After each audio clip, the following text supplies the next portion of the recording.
performance over mic preamp for sure. But if your performance is good, if your song's great, mic preamp is something that you could consider for sure.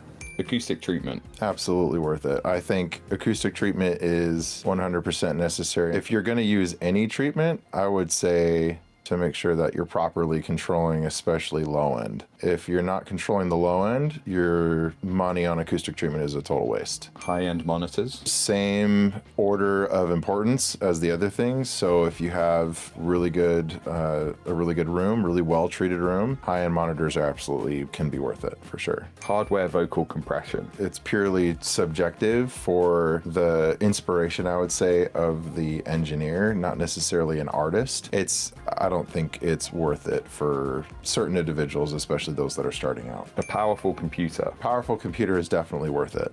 Absolutely worth it. You need the proper processing power, especially if you're somebody with a larger budget for things like VSTs, big sample libraries. You want to have a powerful computer to be able to handle all the processing, enough RAM to be able to process all the different instruments that you're triggering or all the different samples from the different sample libraries that you're pulling from. Powerful computer, and I would say a powerful external hard drive as well. Third-party plugins. I wish this was something I would have learned earlier, much sooner. Third-party plugins are not as worth it as you think. Students that see me use all the third-party plugins are seeing me use those because I fell into the trap early on of learning how to use those or thinking that I needed to learn how to use those first. I think what's absolutely critical is that you learn the concepts really, really well with the tools that you already have. I think you can do the research and get things like demos and trials of third-party plugins to do the research. And then if you end up liking something, definitely buy it. But don't think that you need that to get great mixes, because you can absolutely get great mixes with stock plugins. High-end cables. I would say if we're saying high-end as in like the highest priced cable, absolutely not worth it. You also don't want the lowest priced cable. I think there's a really good threshold. Today I haven't looked into buying cables recently, but anywhere between like $20 to $30 for a 15-foot cable is reasonable. You want to make sure that they're, shielded. A good Neutrik connection is good. It's not worth it to go and spend $100 on a 20-foot cable. High-end microphones. Can absolutely be worth it, but it all depends. Microphones are like paintbrushes. They literally produce different colors, so that's a transducer. I once heard it said that anything that is a point of converting, going from like voltage to like analog audio, right? Something that we can actually hear that pushes air. That transducer is a critical point of investment. So that can be your speakers, that can be microphones or anything similar. It's worth investing. Again, if you have good music, if you've got great music, great songs, great voice, and great performance, I think it can be money well spent. Outboard mixing gear. It's the same to me as any other outboard pieces of gear like summing. We can do all the things that we want in the box these days. It becomes more a question of what's familiar to the end user, and if a tactile approach to mixing is absolutely what inspires a mix engineer to make certain moves or helps them to mix in a way that works for them, I think it can be worth it. As far as purely separating it from a tonal standpoint, you can actually reach fantastic mixes with plugins, with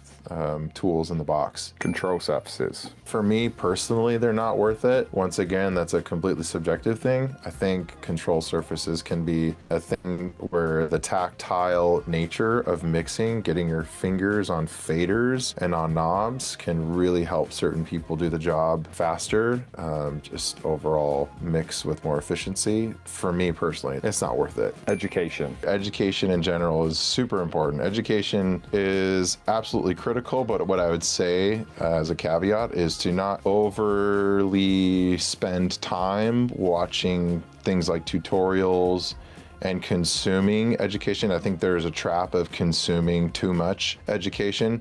Education is not just the act of going and watching tutorials. Education is the entire 360 package of consuming actual content. Most importantly, getting hands-on experience with the concepts that are being taught. In education, I would say chase after concepts that are universal and that help you to understand the very fundamentals to build a great foundation as a producer and as an engineer.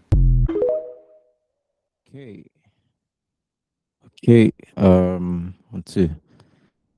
All right. So, after watching this, yeah, a lot of things came to mind because I had in mind for us to discuss this. All right. So, I just hope we all were able to hear this. Welcome everyone who just joined. Um, a lot of things were mentioned here that are very important that it will be nice for us to discuss. Yeah. So now, most important in all of these things that he mentioned, I'll pick where I'm going to start from. I'm going to start from um, DAW, choice of digital audio workstation. Yes. And that is our FL Studios, our Cubases and Logics, and all the Abletons. All right. There's been a lot of back and forth about whether which of the softwares is the best. At a point, it was like you have to be a Mac user, you have to use Logic. You know, there was a time when, oh, now it's Pro Tools, everybody has to be in Pro Tools. You know, a lot of talk coming out around that. But from a little experience I've had with most of these softwares, now, the first software I started using during COVID was FL, let me call FL. This is FL25. Yeah, I've not been using FL for a while, so I just got a trial version this evening just for the purpose of this particular training. Yeah, so I'm mostly using Logic currently. Yeah, but FL has always been the first DAW I started using. Then I moved to using Sonar, and then I moved to using Cubase for a little while, and then Studio One for quite some time before I came to Logic, and I just stayed in Logic. All right. So, um, something I've observed is the workflow in Logic in FL Studio has always been very nice for me because this was the DAW I learned first. A lot of people find it to be difficult. All right. So everybody has what they believe, what they feel is most important about using these softwares. But of I've always been a fan of FL.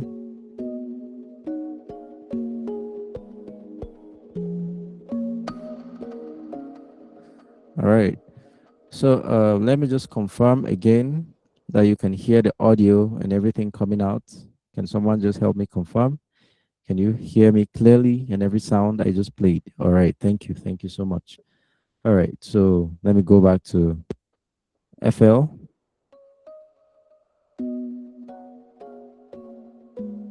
Now, this is a stock plugin from FL Flex. All right. This is what they had. This has been one of my favorite plugins to use for production. I could use Flex back in the day to produce most of the songs. I have a song I produced with FL in 2022. Where is my Spotify? All right. This particular song by, is it Black? Let me type the name. Yes. So it's on this project. So this particular one by my side.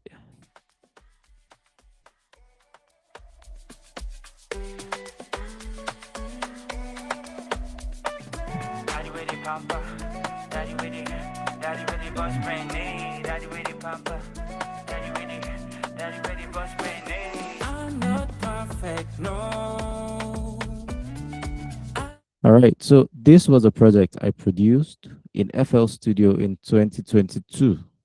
All right, and most of the sounds I used were from Flex. Okay, so nobody is gonna ask when you go to stream the song on Spotify to ask how did you do this? What plugins did you use? You know, a lot of questions of did you have to use an FL Studio mixer to do this? Why didn't you use a Logic Pro compressor? Or do you understand? Like, nobody cares about the end result. At the end of the day, sorry, nobody cares about the process. At the end of the day, it's about the end result. How did you come up with the project? Is it good? Is it worthy of listening? All right. I think at the same time, it was this song with Believe. Yes, these two songs. Okay.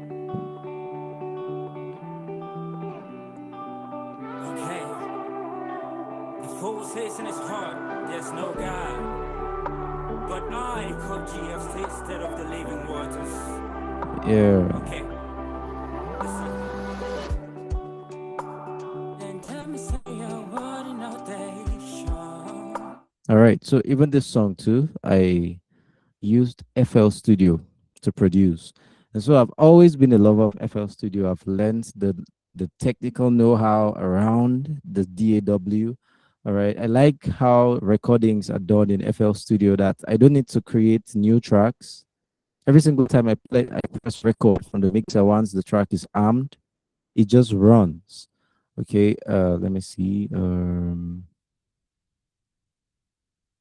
Okay, I don't think it's gonna pick because this is not a paid version.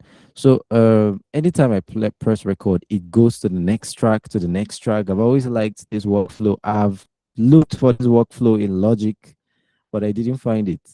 Yeah, so I just create tracks. I just found a way to just do this in Logic myself. All right. So most important now is um workflow. How do you um how do you navigate your work around the project? That is what is most important. So I'll be producing a very short, maybe 30 seconds Afrobeat here. All right, we'll be doing that live here in this training. All right, so it's an illustration to show that regardless of the DAW you're using, Studio One, Pro Tools, whatever, if you can come up with good results, if you know how to use your stock plugins or third party, anyone, all right, the main thing is know how this thing works and then use it efficiently. All right. So I would say the whole idea of it has to be Logic or it has to be Pro Tools, I think we should actually debunk that thing and let's fight it with all of our strength. Yeah, right. If you are good or you're very comfortable with a particular DAW, just learn how it works efficiently and be efficient at your work. That's what matters, I think. Yeah. So moving on, preamps. There was a microphone I used at one time that we used a preamp. It's okay, the microphone had a preamp. And I noticed the difference between a microphone with a preamp and a microphone that just has that you plug straight to your sound card or your mixer. All right, microphones that come with preamps sometimes have this simulator that gives the microphone depth. It helps the microphone. You can make your microphone wider or make it almost like an SM7B, that it's not multi-directional. All right, and then there are some tube. What did you call it? They called it. They're like tube preamps. They feel like a compressor, but it's not a compressor. It's just saturation that you can add sometimes to your microphones. All right, not all. Most of the preamps back then were just to give more phantom power to your mics, but nowadays they come with tube compressors. Yeah, people are modifying these things. All right, so is it important or not? Having a preamp, is it important? All right, I'll say if you have money, like the man said. All right, he said if you have the budget and you can get a preamp for your microphones, especially mics like the original SM7B. All right, if you're using Neumann microphones, you need preamps for them so you can efficiently give them the power they require. All right, if not, you might be underusing microphones like that. Okay, so another thing that is very, very important. All right. Okay, I think is monitors. All right, monitors are very important. So before the monitors I was using here, all right, so I was using regular LG monitors. All right, those monitors were actually very effective, and they helped me because all I needed to do was to learn how they sound, and then I worked with it. So over time, I realized that there were frequencies I couldn't hear, so I had to invest money in buying high-end professional monitors. I'm using the HS8 currently. I had to invest money in buying that, and when I started mixing, it changed like drastically. I could feel certain things that were hiding from me that right now they are clearer. There are things I would have exaggerated back then that I don't now. So, yeah, I agree. You should invest in speakers, good monitors. All right, if you want your production to be good. Sometimes the difference between you and a proper mix engineer is just it's just speakers actually. Some of them have good speakers that when they mix, they hear every single frequency of every instrument that is played in the mix. They know how to cut EQ and do everything. If you're using a speaker that has exaggerated low end, let's say you're using an Oraimo headphones to mix, Oraimo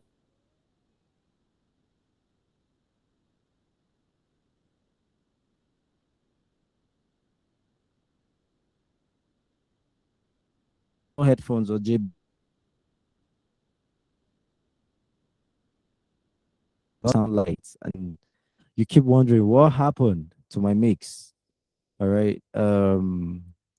These are just some of the very important things we need to take note of. All right. Invest in good speakers if you can. But if you cannot, now from my experience, if you cannot, one thing you can do is with the monitors you have, always use reference tracks. All right. Always use reference tracks. Let me give you an example of the idea of reference tracks. Now, whenever I'm producing or mixing gospel live jams, okay, here is a project that I've always loved to use. Let me see, where are you? This particular song has always been one of my go-to. This song by Daniel Ojo, produced by Hills Play. When it comes to songs like this, I would always use this as my reference on those speakers. That's something that helped me to be able to mix on the LG speakers. All right. So now let me play this.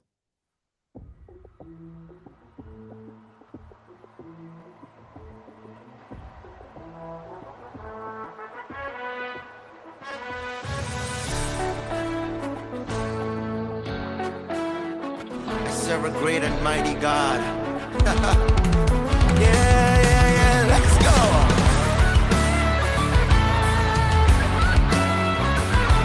Yeah. All right, so I wanted you to feel the intro. Now let me go to probably where the vocals are coming in. Let me go to where the vocals are.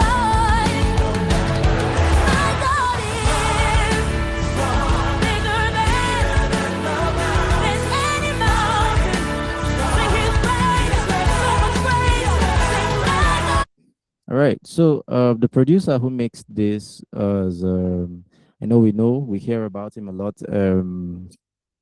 What's this Ghanaian guy's name? Why did the name just keep my head just now? I'll remember anyways. Let me move on. All right, he mixed this project and he has mixed a lot of Dunson's projects. A lot of these kinds of live music. All right. Anytime you have speakers or headphones you have to mix in them, you can just reference, play a properly mixed song. All right, listen to it in the headphones or in your speakers. Then when you're done, now you can reference your mix when you're playing your kick, and your kick is not sounding like what you heard in this song or in whatever song you want to reference. If it's an Afro jam, all right, then you go back and you check your mixes. I know there were times I was producing an Afro beat that I had to go. I looked for a song that produced by P Prime. Okay, there's a way his drums sound in his mix that I love. So I had to look for that jam and then play it. I've used some of 10 songs to reference for loudness and clarity of female vocals. I was mixing a female vocal that sounds like that. All right. I don't want my voice when I mix to be far from what the industry standard could feel like most of the time. All right. So that's something we can imitate. Very important when it comes to referencing. Now, the next thing is third-party plugins. Wala. This place. All right. So I would like to join these third-party plugins and link it to education. When most of us start learning music production, generally, just music generally. Personally, I learned bass. Most of the bass I learned bass guitar was via YouTube. All right. Most of the production I learned is YouTube. Majority, over 80% was YouTube. All right. So there was a time I got overwhelmed because there was too much information. Somebody will say EQ before you compress. Somebody will say compress before you EQ.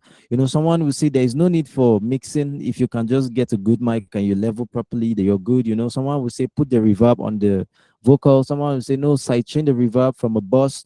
There was a lot of information coming in. I got overwhelmed. So I just decided, okay, let me just do what I know feels right based on the knowledge I've acquired from these guys. And I feel like that was the time I started getting more results. Okay. So I like to just put this out to you guys that when it comes to plugins, please let me open Logic, for example. Now this was a project. This was a song I produced. Kind of. I was trying to produce this for my YouTube tutorials. Let me just have a backing track that is peculiar to me. So let me play it for you guys to listen.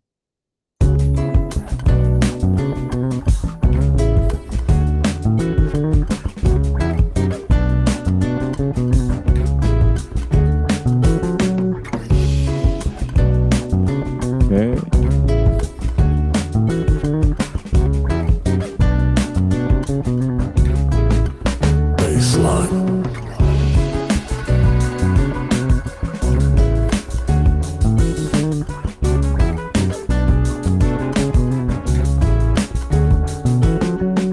All right, so let me stop here. Now I did this specifically for, let me just have backing tracks in my videos that are my own tracks, so you don't have to one video with copyright or all those things. We are coming to copyright later. All right. Most of the things I used here were Logic plugins. All right, there were just few third-party plugins. Now, why I'm opening this is to just illustrate that you don't always need third-party plugins. When we say third-party plugins, is those extra plugins we see other producers using on tutorials. Someone is using an FET 94 compressor from one something pack. Someone is using, it has to be a Pro Q EQ, or it has to be a Puteg from Waves. Sometimes, in fact, let me open this particular EQ. Instead of using, this has been one of the best tube EQs I've used after Puteg was this. All right, this is a stock plugin in Logic. This EQ, it gives me proper high end on drums. If I'm trying to boost 8K on drums or 10K to 12K on vocals, it is seamless. All right, and if only you can just take time to study the plugins you have in your DAWs. Let me pull up FL Studio.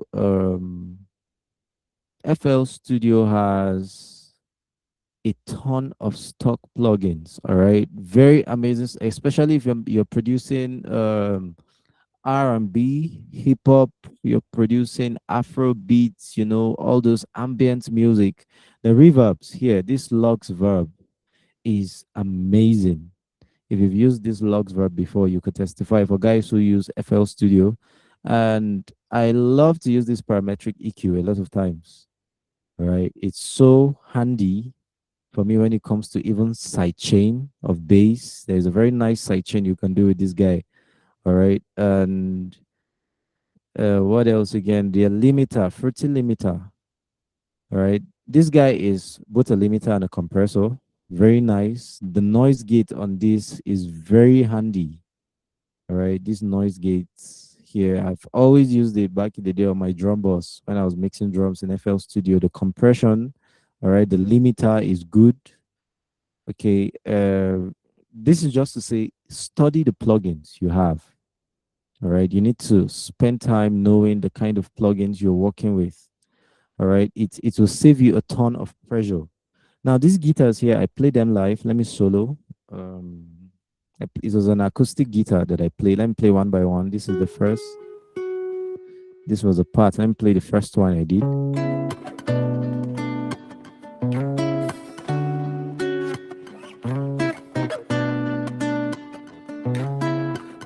Okay, then I added this.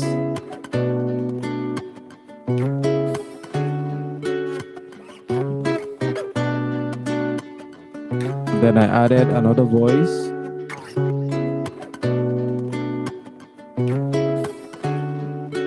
This was supposed to be like a melody line.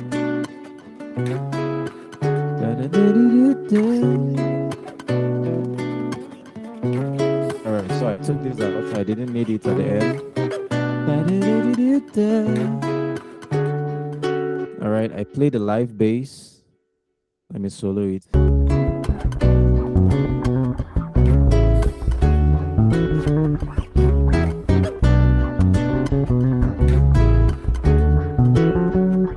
All right. So most of this I mixed them with the stock plugins. All right. I think one thing that I added from Waves was CLA, very important. I like CLA on guitars. All right. Without CLA, let me mute CLA. Let me open CLA. Without CLA, this is what it sounds like. All right. Then with CLA on now. Now we see how it opens the guitars.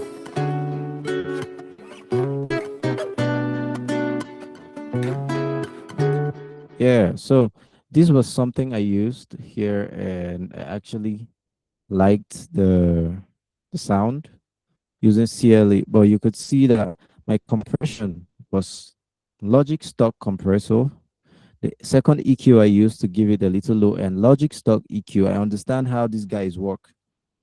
So you don't need to put yourself under pressure that everybody is using they're using T-Rags to do mastering, and yada yada yada. Everybody's using what do they call all those plugins? It has to be Isotope Ozone 9 for mastering, or you have to EQ with a Putec, or you have to get one special hardware compressor. All right. Currently now most of the plugins we have are very close to analog gear. All right, very, very close. One of my favorite that has been close to analog gear that I like is this where is it? This tape machine. All right, this particular tape machine. I've seen John Yosh do a review on this tape machine. John Yosh is one of the biggest producers I know. Okay, I follow on YouTube. I don't know him. I follow on YouTube. Yeah, John Yosh is one of the biggest producers. I've seen his review on this, and I like to use this default on my mastering chain. All right, it has a very good there's this warmness it adds to your mixes and even to your drum bus. All right, I really, really, really like this particular plugin. So you could see that we have a lot of analog gear that have been added for us to be able to use them in our mixes. Now, the only difference between you and someone who is doing this work, who is better, is he has understood how to use them. All right, when to use plugins and when not to. It's not every time that you must EQ. It's not every time that you must mix certain things. Like, look at this. These things I played here, where it didn't need any baseline. These brass don't need any compression.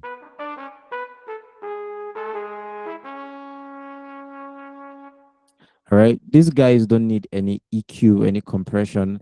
I already feel how it's already in the mid-range. The sound is in the mid-range. I like the reverb that comes with it default. It was not fighting with the reverbs I added on my guitars, and it doesn't need compression. There's already it feels compressed already from the source. So you should understand that it's not every time that you must, YouTube tutorials now, that's where education comes in. When you watch too much tutorials and do less of the practice, you end up just getting frustrated because your sound will never be good. You just keep adding, the knowledge you saw online. Those guys added plugins a lot, right? And you end up just missing a lot of details about your instruments. Okay, most of these instruments, I believe they've already been carved out to make sense the way they sound. So when we begin to over compensate with a lot of plugins, we'll just end up damaging the sounds. All right. So this wasn't necessary here, and we should just learn to do less is more. I feel like less is more because a lot of sounds already come. Sample packs now, they come well processed already. You don't need to overstretch. For example, look at Logic's stock sample pack. All right. This is Logic stock sound. Let me find something I would. Okay, these are, let me find string run. All right.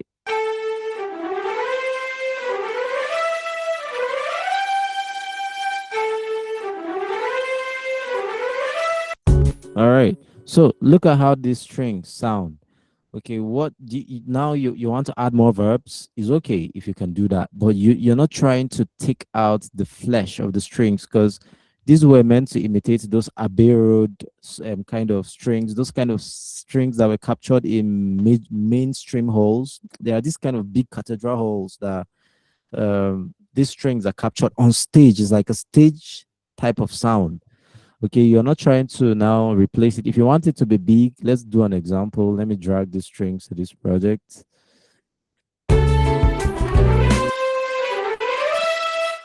All right, look at the processing on the bus of the strings. Now, let's say I want more of the reverb that was added. I can choose to do that or increase the decay time, make it big. All right. Now that's your choice. It's your choice if you want to do that with the strings. All right. But for me, well, it depends on what you're trying to achieve. But the main thing is you're not trying to overdo the sound. Okay. You have to make these sounds to be properly represented in your music, to be properly used so that you get good results. Okay. It's not about what you watch and it must be done like that. All right. So let me look at something again here before I move on. Was that mic and cables? Yes, mics and cables. So, like I said earlier, those preamps are very good for you to on your mics if you can afford it. If you have the budget, if you don't, all right. Our mics that we have that go straight into our sound cards also can serve and can give you good results. Okay. Now for mics, having good mics will help you a lot.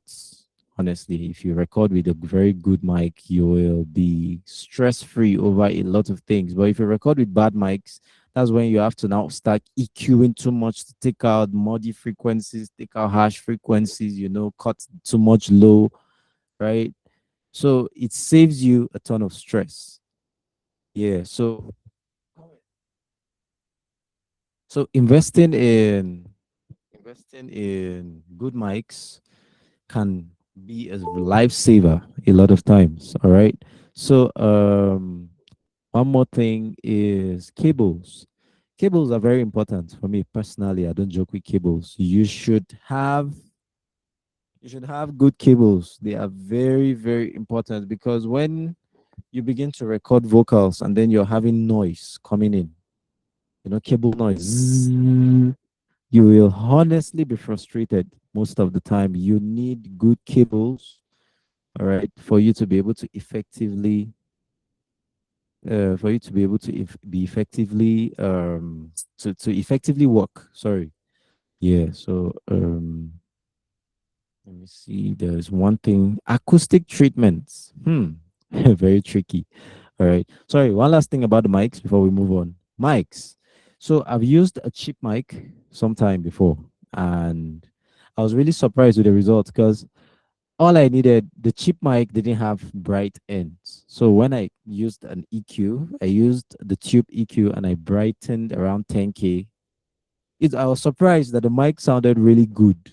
And then I now started mixing the mic from that point. Right. I got it to what I wanted to sound like first, then started mixing. So it is very important for us to do that, to understand that too. All right. Sometimes if you can't afford high-end microphones, maybe you're starting with a budget.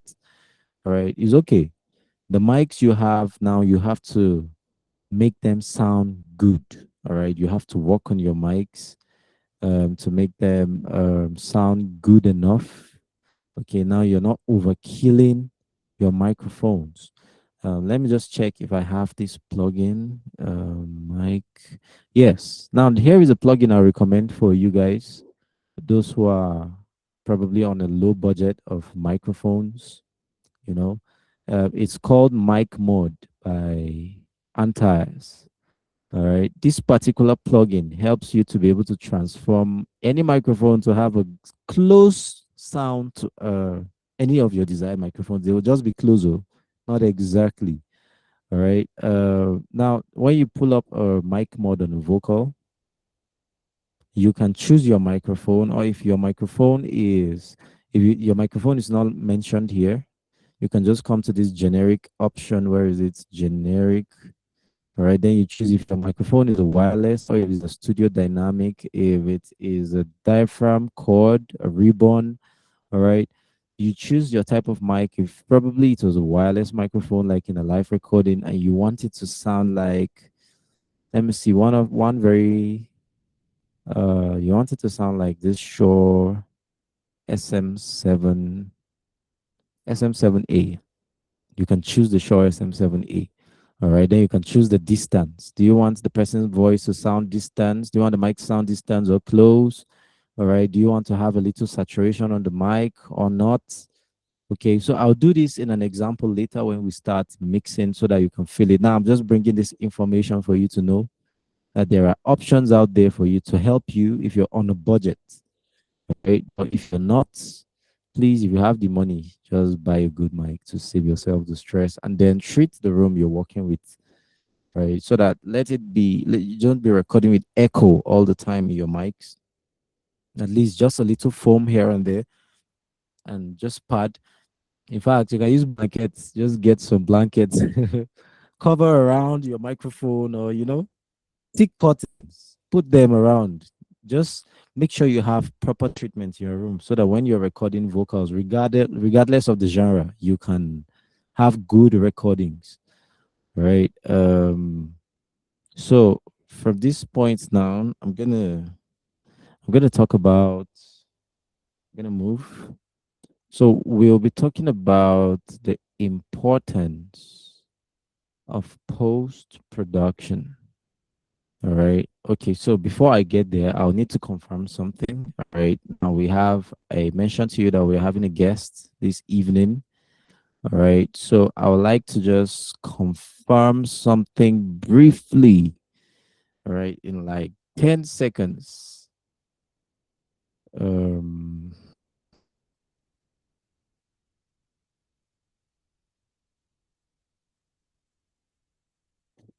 Let me confirm this. All right. So I told you we'll be having someone who will be joining us to give us a few insights on certain things, and I can see the person already. I'm glad. Yeah. So permit me to introduce to you one of the best producers I know, one of the smartest and the most creative piano player I've heard in a very long time. All right. Now, please help me confirm if you can hear me once again so that I don't just keep talking and assuming. Yes. All right. Thank you. Thank you. Thank you so much. All right. So, now this guy is very good with arrangements. This guy is very good with production. This guy is very, very good with recording vocals. The guy is a drummer. The guy is a singer. The guy is a ton of stuff. All right, all put together. All right, so permit me to introduce to you my friend Ubong J Music. Yep, Ubong, I wish I had a bell here so that I'll ring the bell for you. Ring, ring, ring, ring. Yeah, I know a lot of us have heard his work in Joss and out of Joss online. He has just put out some songs on digital platforms, yeah, and a great arranger. And we'll be discussing a few about post production, about song selection, and a couple of things. All right. So, um, can we hear your voice, sir? Are you active? Yes, I'm Mr. active. Can you hear Ubong, me? I sir. don't know if you can. Yeah, I can hear you. We can hear You can you. hear me. All right, cool. Yes. Man, welcome on board, sir. Yep. So it's really nice to have you here. We're really grateful. Thank you for accepting because it came on a short notice when I told him if he can be on the training so that we can run some of these things I just discussed, and he agreed. Yeah, and I'm really grateful for that. So we'll be running this session in the next 20 minutes. He's going to do this right now. After that, we're going to produce a short jam in FL Studio. I'll just use a very short something just for the illustration of the fact that any DAW works. All right. And then after that, we're going to now also do a little in um, Logic Pro, and then we'll mix a project. And I'll show you a project I did using AI, and then we'll dive into the whole AI thing too. All right. So before then, I'm gonna allow Ubong to step in now to share some knowledge with us. Yeah, so Ubong, I don't know, were you able to, can you share your screen? Is it possible? Can you try? Yeah, so I would stop sharing my screen now so that you can share yours for us to see. Yeah, so let me stop sharing mine. Yeah, then you can share your screen now. All right, so are you active? I'm coming. Sorry, give me a minute, guys. Sorry. Let me just check something. Right.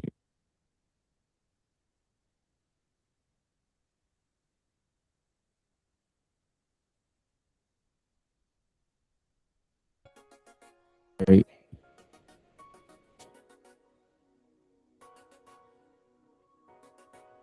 Yeah, I'm coming. Just give me a minute. Is up.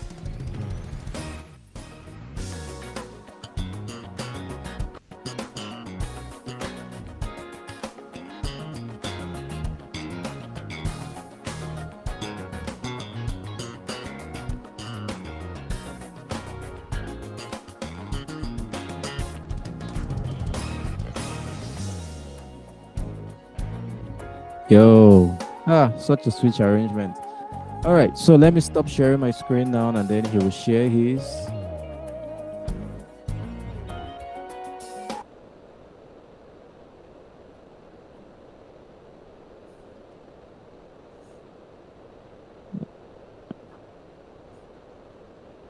All right, so Ubong, you can share your screen now, please. And then let's run this. Right, are you good to go? Please just let me know if you're active.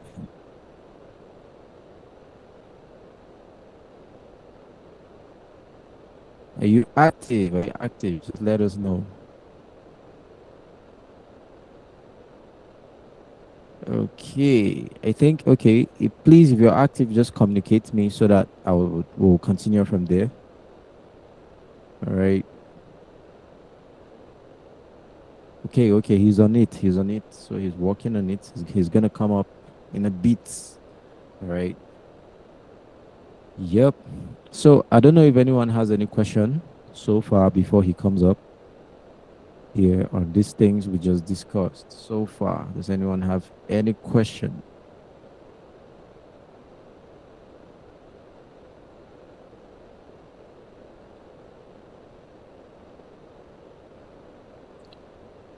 Can everyone hear me now?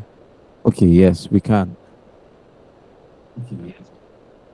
Okay, so I'm coming. Mr. Jason, would Ubong, are you good to go? Yes, I'm trying to All share right. Share the screen now. screen. Okay, okay. Yeah, we have your screen now. So, Mr. Jason, sorry, I would receive the question immediately we're done. All right. Thank you so much. I think we can see my screen now, yeah? Show my screen. Yeah, Okay, yeah. yeah. I think we can see my screen now, yeah? Yeah, we can. We can. Okay. All right, then. All right, then I think we're good. Okay, so I'm so honored to be here. Thank you so much, Sanat. Yes, sir. You're welcome. So I'm just going to be talking about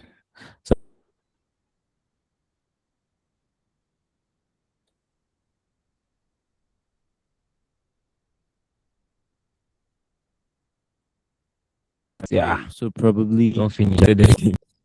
So I'm just going to talk about my approach to auxiliaries, basically. network or something. Oh, the voice is breaking. Network is bad. Okay, yeah, we're active. Yes, sir.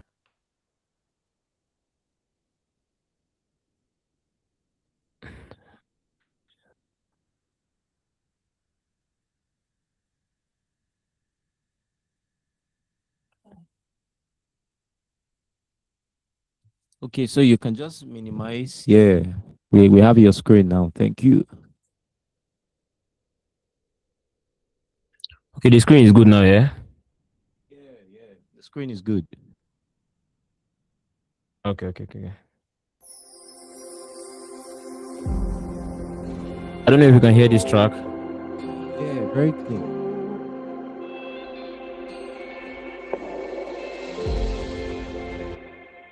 Okay, so one of the first things I'm going to talk about is in cutting auxiliaries. We all know what auxiliary is. I'm sure that they are not movies here.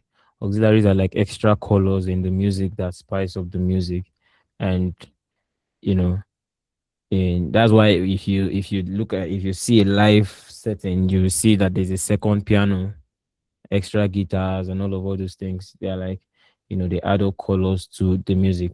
Now, how to do cut auxiliaries for songs, live production or not live, anyhow, bad as it bad. I'm just going to talk about auxiliaries generally. And one of the things that you should look out for auxiliaries is sound selection first. If you are cutting auxiliaries, what genre of music are you doing that stuff on? You understand? If you are playing, you are going to cut auxiliaries on reggae, you should know that you need to have an organ. In fact, up to 2 or 3 different type of organs. You need to have a steel drum. Like, these are the few elements that make up that particular genre of music. If you want to cut auxiliary on Ariana, you know that you must have your ocarina. So you want to do gospel contemporary, you want to do CCM, you know that CCM, you need to have different variety of pads, ambience and all of that. That's open space. So there are so many. These are like, first thing you should know is, okay, what kind of music am I cutting auxiliaries on? If you are playing it live, you are playing auxiliary live. Not every song requires synth. Really, you go, yeah, no, now. Not every song require all those dramas. Do you understand? Sometimes the songs just need you to just be. In fact, there are songs that even need, and I'm going to come to that. That's the next thing I'm going to come to. There are songs that even need you to not even do anything. Yep. And yeah, and then that is where I think someone was saying something that he said being a professional is not knowing what to do, is knowing when not to do the things you shouldn't do. So knowing the right time to put things, that's what makes you a professional, that's what makes you a good player. So you know that in this song, at this time, should the strings come in, at this time, when is the strings if the string is going to do an octave run, when is the strings going to do that octave run? How is the octave run supposed to happen? If I am going to put synth, I've done a few projects for Mr. Greenworks. I don't know if, for those of you that know, licensed engineer, recording engineer, and he's produced so many music. And if I cut auxiliary for Mr. Mr. Greenworks, you will not find anything like synth, yeah, like lead synth. I'm very particular about that. You'll find like elements you find in the kind of music mu- are, are, are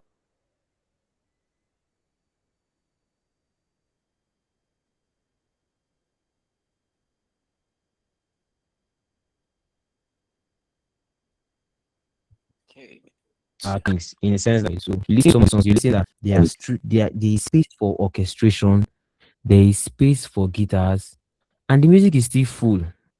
uh So imagine you have lead synth flying in. Imagine just picture K-string kind of song. I imagine synth flying on Yeah. in the song. Ocarina Imagine how everywhere. funny. Pumping. Yeah, you there. Imagine how funny it's going to sound. Yeah. So I'm not going to play this project. This is my project actually. You can stream it on Spotify, Heavens Frequency. So I'm just going to play a little of it. Let me start from here. Okay, let me start from the int from yeah. Let me start.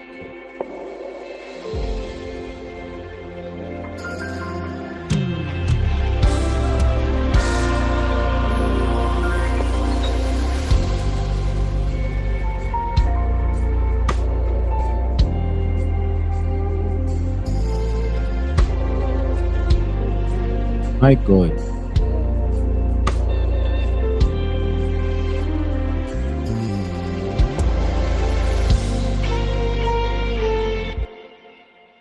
Now let me start explaining from here. Okay. Now if you listen, you could hear that there are so many things happening.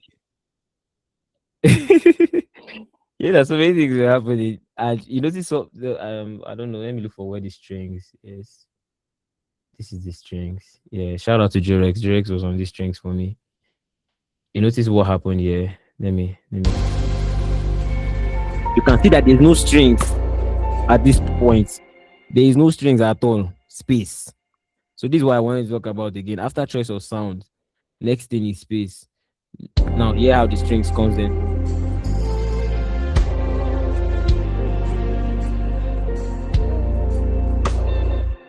So everything is happening at points. Like everyone is giving room. The bass is not doing dun, dun, dun, dun, dun, dun, dun, dun, dun, dun. It's just let me look for where that bass is. Everything just sits so well.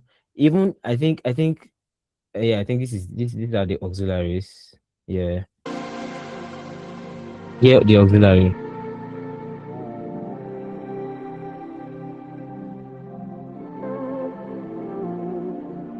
But yeah, I had this synth that was doing just I think this was the major lead synth I was using. So just this.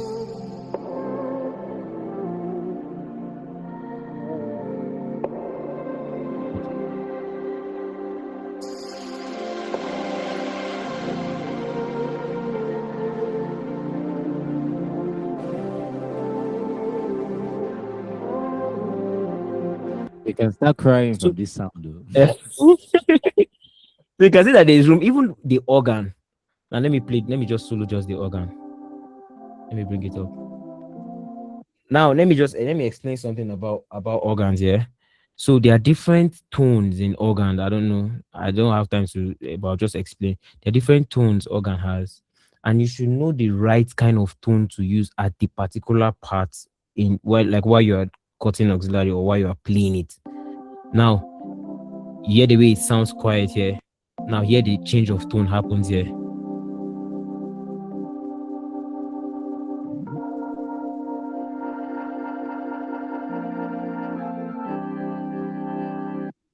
Now the change of tone is happening. If you look up here, you see that I wrote build up melody. As the music is coming up, everything comes up with it.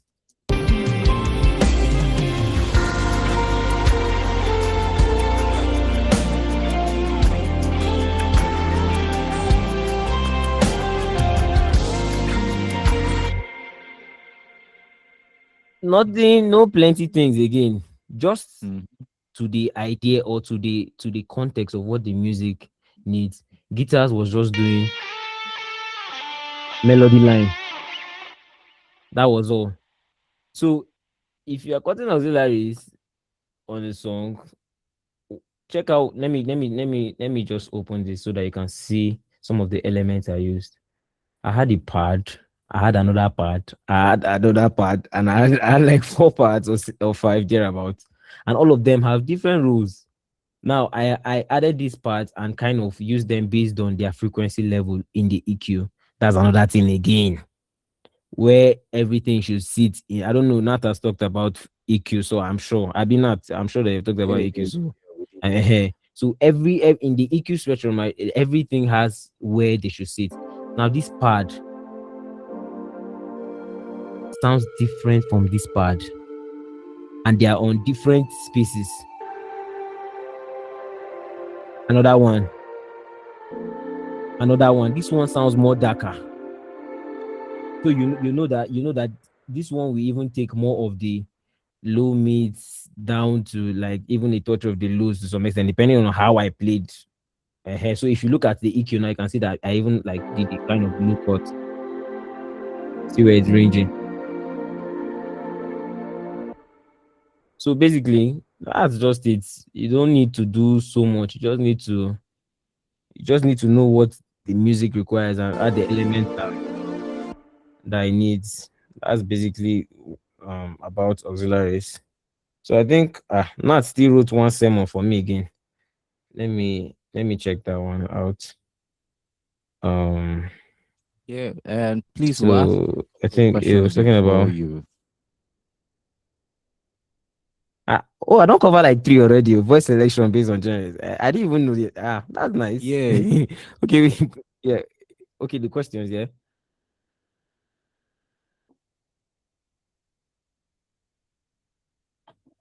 Okay. Thank. There is just so much. So still have the project on, so that we can be seeing the project. All right. So, when you were producing this, what was the first thing you started building your project with? Because definitely the guitars didn't just start the song and everything just started building. Yeah. Did you build? How do you build? For example, that. If I tell you guys, I say you guys will laugh. It's funny. So the first thing I start with most of the times is keys. Yeah. So this particular project, why I said that you laugh is what I just did was I just had the melody in my head. I had nothing except the melody and progression. Then I just fixed my tempo. It was cool. And it's 6/8, now time signature 1, 2, 3, 4, 5, 6. So that was 6/8. Yeah. Then I just put the keys and I played through like from top to bottom, from beginning to end. So the whole thing about the song will happen spontaneously because I just played. And most of the times that's how I produce. I produce in that way. I don't section. So people know how to section. Maybe they produce their verse. They start with the intro, do intro, come to me. I will just put piano and play everything. So I am inspired in time, like while I'm working. So that's why I try to make sure that I am not distracted. I try to make sure that I am very sane when I work because I know that I know how I work. One thing is, someone was telling me, there's one producer that was telling me something. He said break the rules. You don't have to follow the rules. All you need is the right result. All right. So it doesn't mean because I don't sequence, I don't arrange my stuff starting from intro build. There are people that will build intro. When I was watching SMJ will build his intro completely, then enter the verse, build the verse. I can't. That's stress. I will just play everything at once, then start building on the things I have, played on. So, and the fact that I'm a good keys player, it helps me to it helps me, the mistakes are very minimal. So inside 100% of that idea, I will most likely use like 90 to 95. Then add up few things. Okay. So basically what I did was keys. From the keys, I started playing the keyboard. Then I added this loop, like just the clave and the tambourine, just that. Yeah. So after after playing it, I now sent it to the drummer. I did not do anything again. I sent it to the drummer. So Mayo now, shout out to Mayo. Yeah, that was what happened. I just played keys and sent to Mayo. So Mayo now played the drums. Let me look for it first.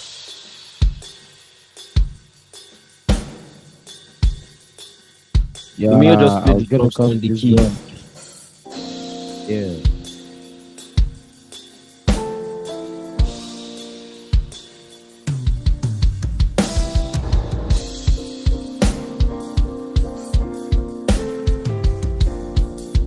So from the drums, I sent it to the guy that was playing guitars.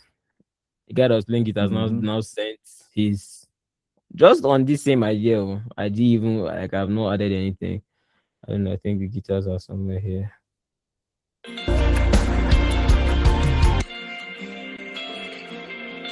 So my guitar player is a very, very solid guy. Nat, you've worked with him now, so you know how far. Yeah. He sent me acoustic guitar because I told him I needed an acoustic guitar. He did the acoustic, Okay. sent guitar ambience, and did clean also for me. So it's already full. Like it's already everything is fitting well for me without auxiliary DXS. Not very, yeah.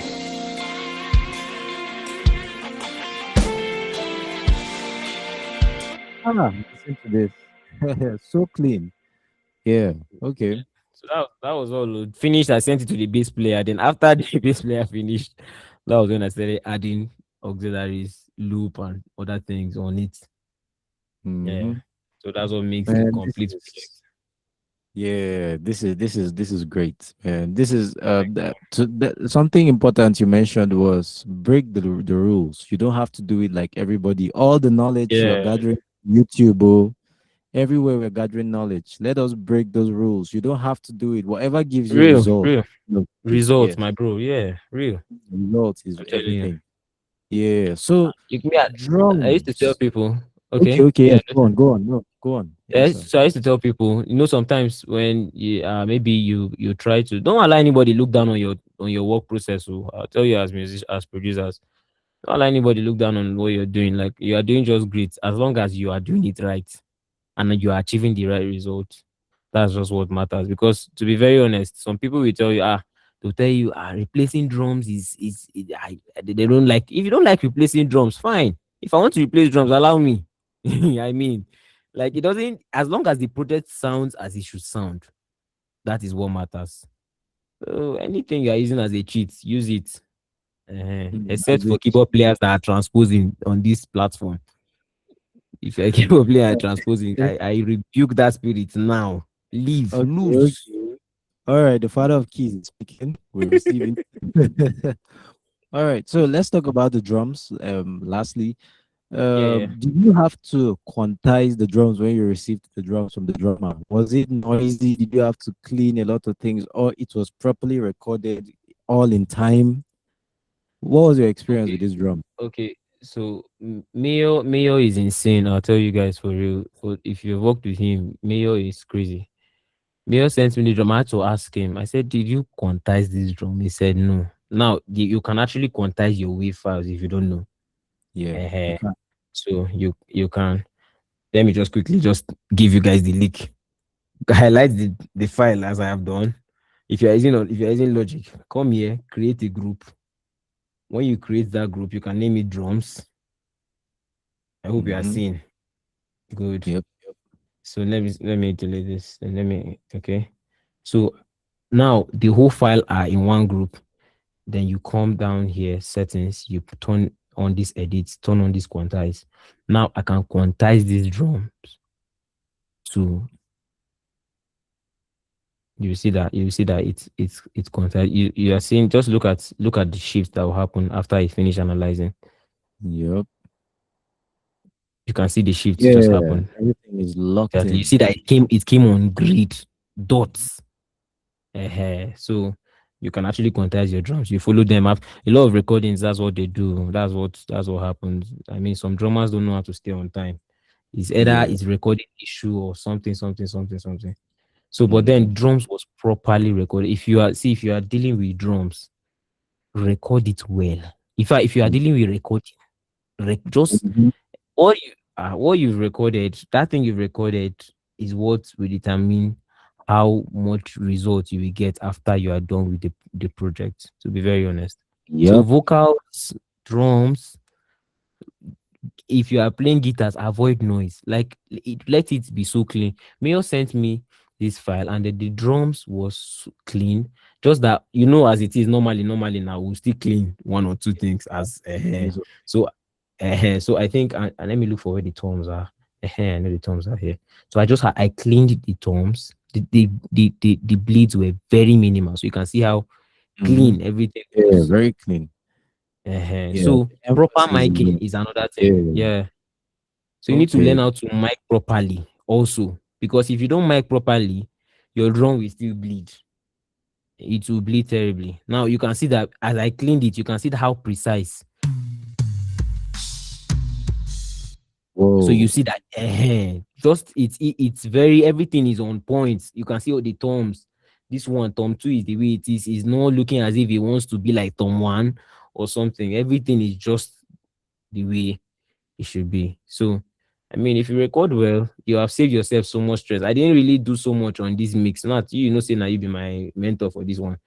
I didn't really do so much, but Yeah. I mean, it was already sounding good when he sent me the raw file, and that was what mattered. I mean, Mm-hmm. nothing more. It was clean already. So record well, basically. Yeah. So it's Mm. very important to get at least up to 60-70% of the recording right.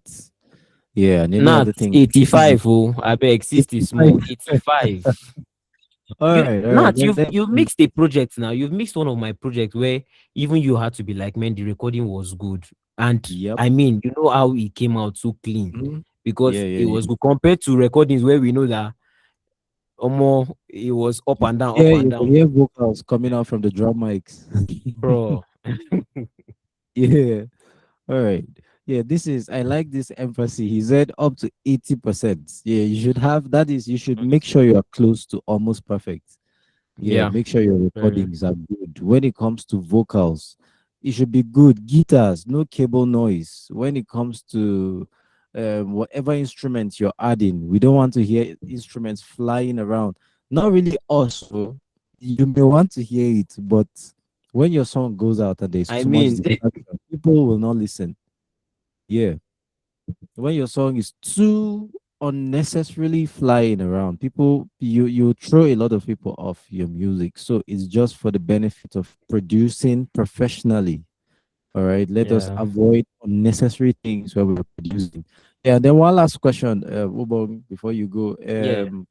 A lot of producers nowadays, because they are used to producing stems, yeah, they are tempted to now produce proper gospel tracks or live tracks that are supposed to compete against vocals. They are tempted to now produce those songs like stems. So you could hear excess bounces in a song. Someone is producing "We Give You All the Glory," and then you can hear almost 8 bounces in just a bar. All right. What do you have to say about this, sir? Yeah, because this is becoming a So pandemic. so to be honest, I'd say if you are producing a song, give room for expression.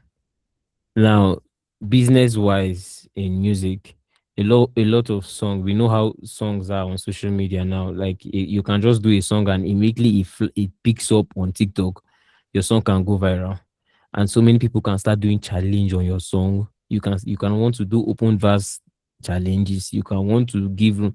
In fact, let me give you one instance. Have you noticed that a lot of people hardly do covers on Tim Godfrey songs? Why? Because Mm. the songs are already arranged 100. You can't even find room. Like there's no room for nothing. SMG Hmm. has loaded everywhere with Yeah. this one, that one, that Those one. So I mean, yeah. Now compare it to when Mercy Chinwo did Excess Love first, and then Mhm. she came back to redo it with Phil Thompson. You notice that they were able to rearrange the song the second time with so much. Yeah, it was So okay. there were different versions of that song that came out. Why? Because the original song had so much room to it gave people room to find expression when they want to do things on the song. Yeah. So Okay. me, I would say as producers, I know that your hands might be itching to do so many arrangements, but give room for expression, give room for people to enjoy. There are musicians that cannot relate to so many things. Give room for them to enjoy the song as it is.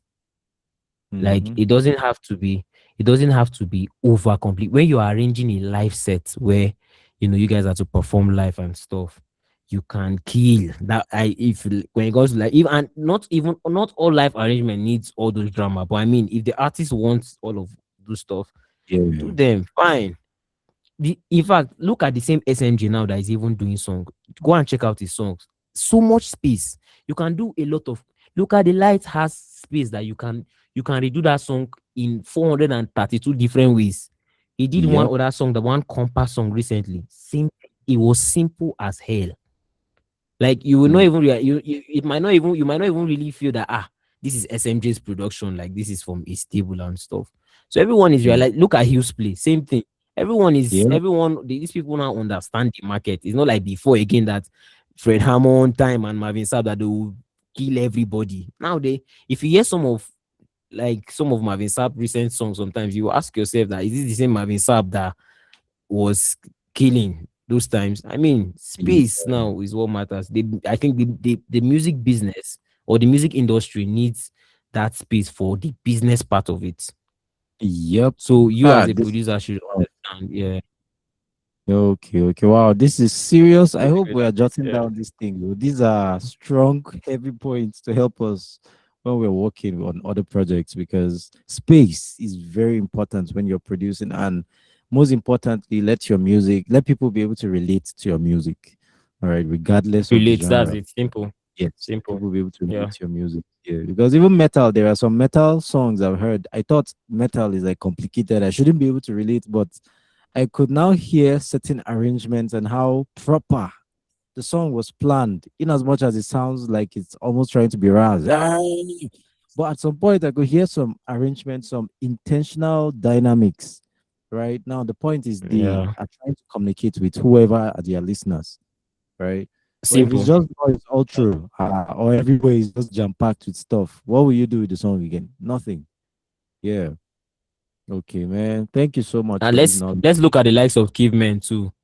Those Mm-hmm. are those are one thing. Those are one set of musicians that you should look at. Look at how complicated Benjamin needs complications in the song. It will cry. Or check out how their songs are, even when they perform them. Yep. Like you, we just love it. The simplicity of everything is just it. So, and Yeah. that's all. All right. Thank you so much. We're so grateful for the time you've given to Thank you us, so much, share my the boss. knowledge. Yeah, thank you so much. We hope to hopefully Appreciate, do boss. Thank you more so much, sir. sometime. Yeah. And we're really grateful. Yep. So our boss is out now. We're gonna continue from where we stopped, and I'll be opening a project where we'll be mixing a vocal. But okay, no. Before I open the project, like I said, we will just run a little arrangement in FL Studio here, and I'll also open Logic, do the same arrangements. Now, my point here is to illustrate that any DAW can be used for production. All you need to do is know how you should know how to use your DAWs, study your DAWs. All right. Now, I'm sorry. I hope I'm not rushing because I'm not allowing everybody to catch their breath. Information is just coming in. So let me allow us ask questions, please. Yeah, let me just allow us to ask questions if we have. I remembered Mr. Yeah, I remembered. Sorry, I've forgotten the name. Was it Mr. John who had a question? Yeah, please, if you have a question, all right, you can let me know so that we can I can respond to the questions now. So does anyone have any question, please? Okay, yes, Mr. Jason. Yeah. All right, please, you can. The floor is yours, sir. Okay, can you hear me? Yes, I can hear you. All right, so I wanted to talk about the platforms or softwares that are used precisely for production. Okay, yes. Sometimes you have each software having its special packs, and we understand that these softwares can never be really compared to each other. Yes, whoever is using them could be able to make Yeah. good music and good sounds and everything from each individual software. But then Yeah.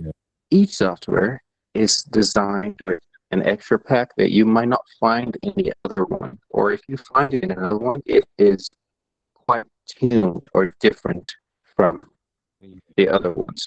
So what are you going to say Yes. to people who want to get specific sounds in one particular software but don't have it? That just enables you to bounce around on different softwares. Don't you think about that?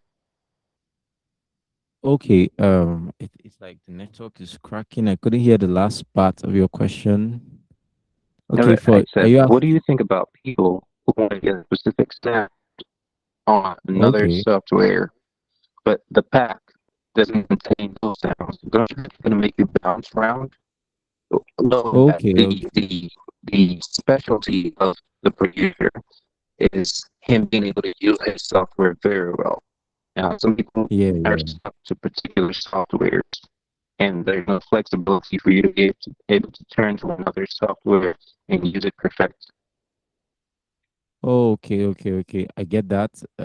So um like for using softwares like FL Studio compared to using softwares like Ableton or Logic or Pro Tools. FL Studio is one software that is far different from most of the softwares I've seen around. All right. So probably there are packs, there are sound packs like in FL Studio 25, they have sound packs now. All right. There are sound libraries or stock plugins you can find in that you can find in FL Studio that you can't find in Logic or you can find in other. Now the thing is you have to learn the software that you have to know how to navigate and tweak certain sounds to give you what you want. All right. For example, if I'm gonna pull out a flex and the flex sound in FL Studio has this particular sound.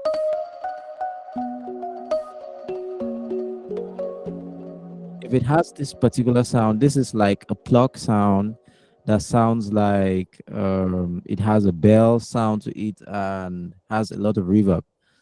Now, if you're going to Logic to look for this, you will have to craft out the sound in Logic. All right. So it's more about sound design, you learning sound design. And then if you do not have samples that are in your particular DAW that are in some, you may have to either, like my friend just said, break the rules. Sometimes I record certain samples out and I use them in other softwares. All right. Sometimes I just go for sample packs, libraries where I can use in any software so that it helps you. You don't have to depend on the particular stock plugin or stock sound in that DAW. That's why I love Contact. If you have Contact libraries, you can use Contact libraries in Logic, you can use them in FL Studio, you can use them in Studio One. All right. So it's just for you to now be able to find a way to design your sound so that you're not limited by a particular software. All right. If not, you may be stuck with just trying to work with just one software and you get to a place where you don't have access to that. And the only one you have is probably Ableton. All right. What can you do? Yeah, You just take your you take your sounds and you work with it in I use Ableton. Ableton Yeah. actually. All right. Yeah. I use That's Ableton, so I perfect. got the That's entire pack perfect. of Ableton. It retails for about $439. Okay. Yeah. Yeah, And Ableton is also a little bit on his own class. Yeah. Well, the first time I tried using Ableton, I couldn't get around the shortcuts. Right. I had to just learn the shortcuts of Ableton because I couldn't craft them like you would in Logic. I can rearrange a lot of my shortcuts. Right. I found a way to do that, but it wasn't as Logic. In fact, in Logic, I can choose Cubase shortcuts in Logic. I can choose Ableton shortcuts, Yeah, so for when you find a preference of what works for you now, you should just be able to sound design the sounds you have to give you what you have. Um, when I started working on FL Studio, I did most of the tutorials I watched online were in FL and in Logic. So those that were in Logic, all I needed to do was when I saw them doing the routing of you have to send something to a bus, while in FL, for you to do the routing, if you can see my screen, if I hold this, if I want to send something to this track, I might just do either route to this track or sidechain to this track. Maybe I want to sidechain to this and put a reverb on this track, and I pull out where is the Fruity Reverb 2? Yeah. And when I pull out this reverb, turn it all the way to be my reverb on this. Now, where is the one I'm sending to? Where are you? Okay. So I can increase the volume of whatever I'm sending here or not. This is a routing technique in FL Studio. But then in Logic, it's different. In Logic, the mixer doesn't even look this way, right? Where is Logic? Let me pull out Logic. Logic looks different. Ableton too.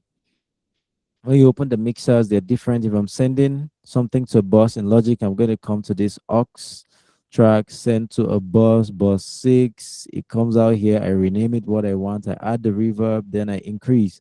All right. So when I discovered that the adjust is the same technique, but just different process. All right. I just learned how FL Studio works.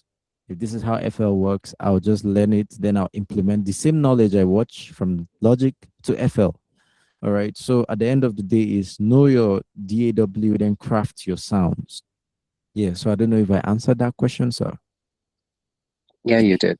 Thank you very much, though. All right. Yeah, you're welcome. All right. So does anyone have any question before we proceed? Anyone? Anybody? All right. So I don't think there's any question. So we're going to proceed.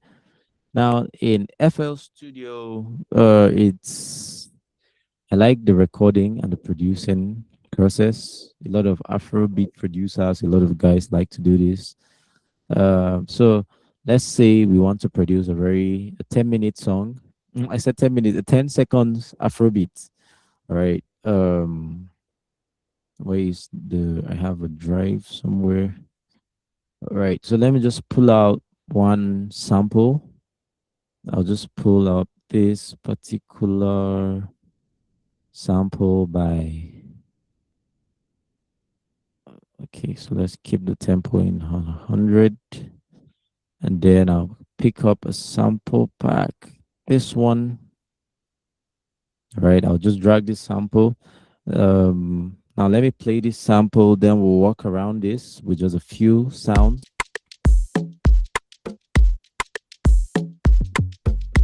Yep. All right, so this is typical Afro. This is from Micah's sound pack. And before I proceed, please, if you can invest in sound packs, you should. All right, it can make your production process faster. Whatever helps you to work faster, do it.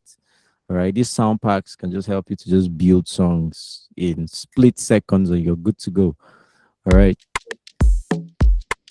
So let's say in FL Studio, I want to add another sound.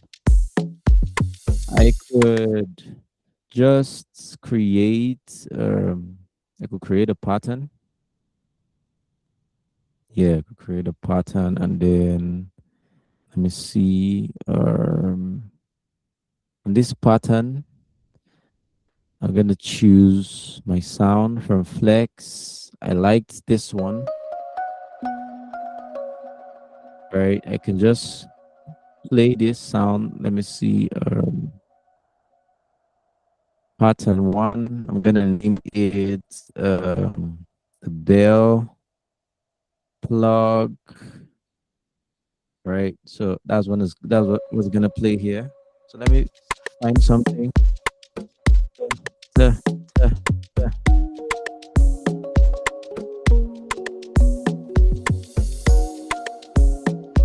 All right.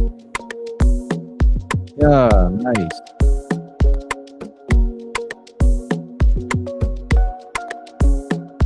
All right, so I'm just thinking of something simple. So I'll record this. Yeah, I'm the track to record. notes and automation.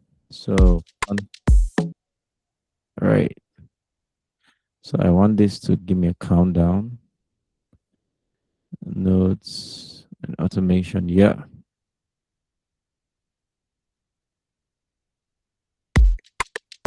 Okay. 1, 2, 3. No. Okay. I'm not allowed to record everything. Aside clips.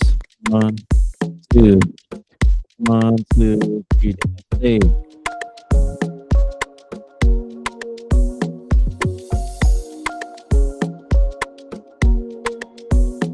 Right.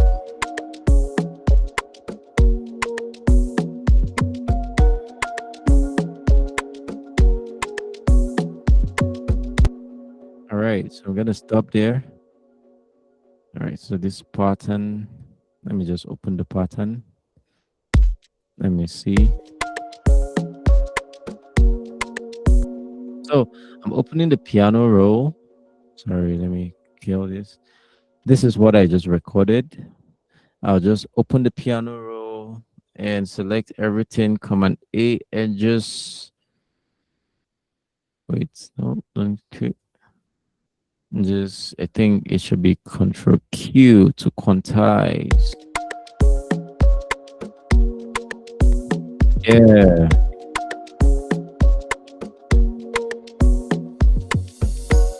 A simple process, a simple steps to produce in FL Studio. If I have this now, right? So let me make this just snap. Come in. Just make this snap here. So I can choose to render this sound, render and replace. Yep, let it convert to audio for me. Good. I like that. So I want this to end here. Let me just bring it back. All right.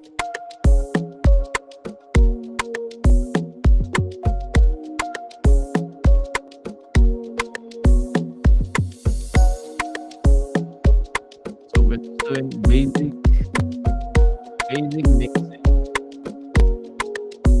And it goes back. All right. So I can choose to just, no. I can choose to make this longer. And then we're already building a song. This is FL Studio for you. And nothing goes to the mixer. That's an amazing thing about FL. For those who use FL, you know that nothing goes to the mixer.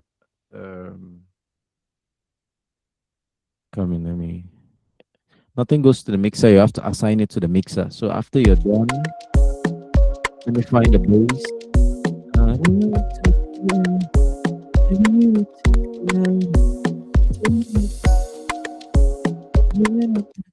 So I'll create another pattern and I'll call this bass. And then on this particular one, I'm going to play. Let me look for another different from the mobile synth or 808 plug bass. Let me see this.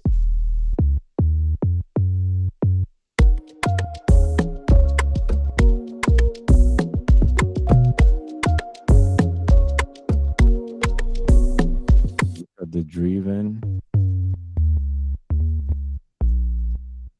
Okay, I need something that is like a synth clean. Yeah, something like this. Yeah.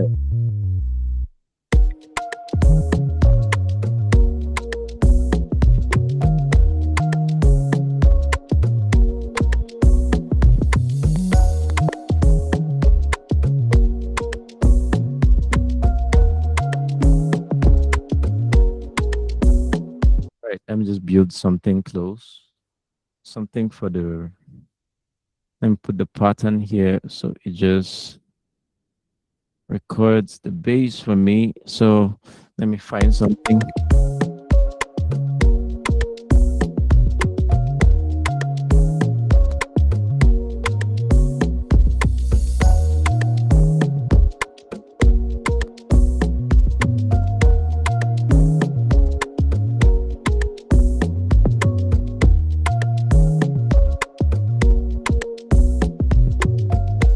All right, so this is just for example, our example. Let me just record this. Notes and automation. Two, and then, 1, 2, 3.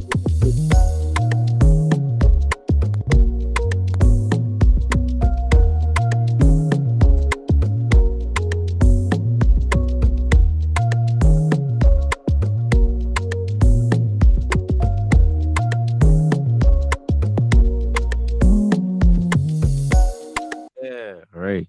So I could work with that. Let me just take this to the beginning of the song. Right.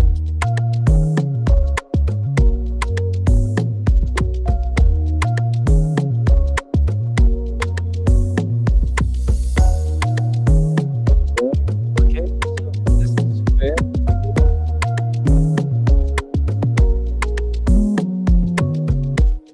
Okay, let's, hey, it's not bad. Let me now add another pattern. Let me call this the pad. I just want to add a little space to this. Let me see. Let me add Nexus. I think I have, or let me use the stock plugins here. I have, there's this Sakura or something. Where are you? I don't know. Sakura, Soya, something. Anyways, let me not overdo that. Let's find Nexus. I have Nexus. Where are you? ABCD wants to loss for me. Nexus. All right. So I'm going to use the Nexus library. And then we'll go for the pod. Then I'll use the warm pod on this. I'm just going to make it an atmospheric. Yeah, just atmospheric. So I record. Don't show me these notes and automation. So let me record this. All right.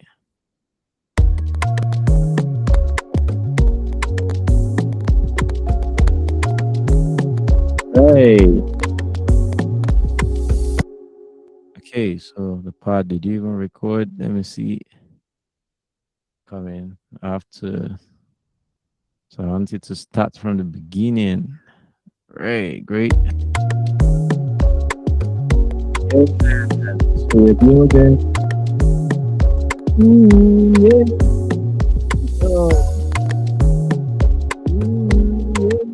All right, so let me make this. Let's render and replace as usual. FL Studio. So let's go. So let me add one more plug sound. Plug. And let me see the plug sound I'm gonna add. I'll go to unsorted, the same Nexus, because I've converted it to audio. Or let me use an arpeggio to just give it movements, but the arpeggio will come in a like verse or something like this. Okay, whatever we're trying to create here. So it goes. It's something constant. Just moving. 2, 3. Oh.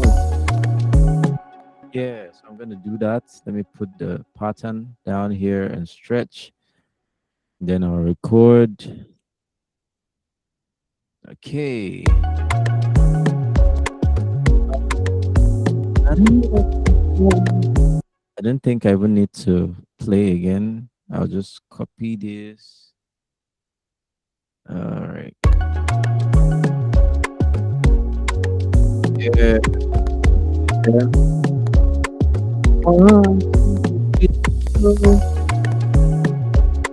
Yeah, so we're making music, I think. Let me render and replace. I'm just aiming at something, all right? Please pardon me. Sorry, time is moving and I apologize. We might take a bit longer. Let me confirm if we're still together. Yeah, we're still together. All right, so let me open FL. Okay.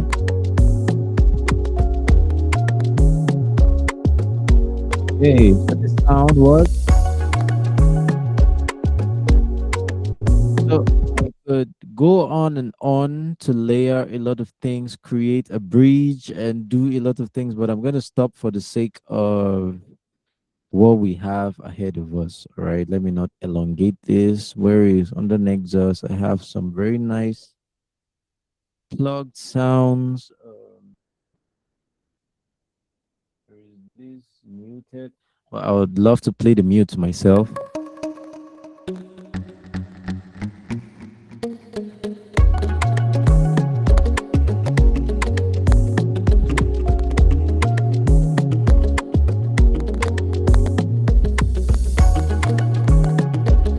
Yep. All right, so we could go ahead and produce and keep going. But now, something about FL Studio is what I was trying to illustrate is nothing goes to the mixer by themselves. When you open this pattern, this is FL for you. I'll always delete these guys whenever I produce an FL because I don't want them to take the first part of the beat. So highlight everything you have. I don't think I needed this inserts. I think there's a way you should be able to delete everything. I've forgotten. It's been a while. Let me just take out anything we don't need. All right. So these are the instruments you just played. You highlight everything, come to FL, and then channel routing, starting from this track. Now everything is in the mixer. Yeah.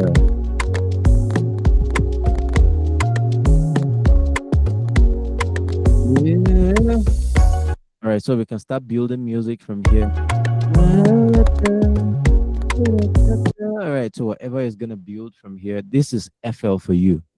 Now you just need to know how FL Studio works, create your sounds, craft them, do whatever you want to do. Let's say, for example, I want to do something like an automation where is parametric EQ? Parametric EQ 2. Maybe I want the song to start, P Prime likes to do this in his Afro beats, where the song starts passive before it opens, then it goes. Yeah.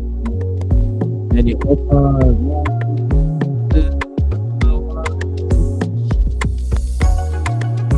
Song starts in full. I could want to do that on lights. There are times you could do that on your butt. Yeah. And then everything goes. 1, 2, 3, the song starts.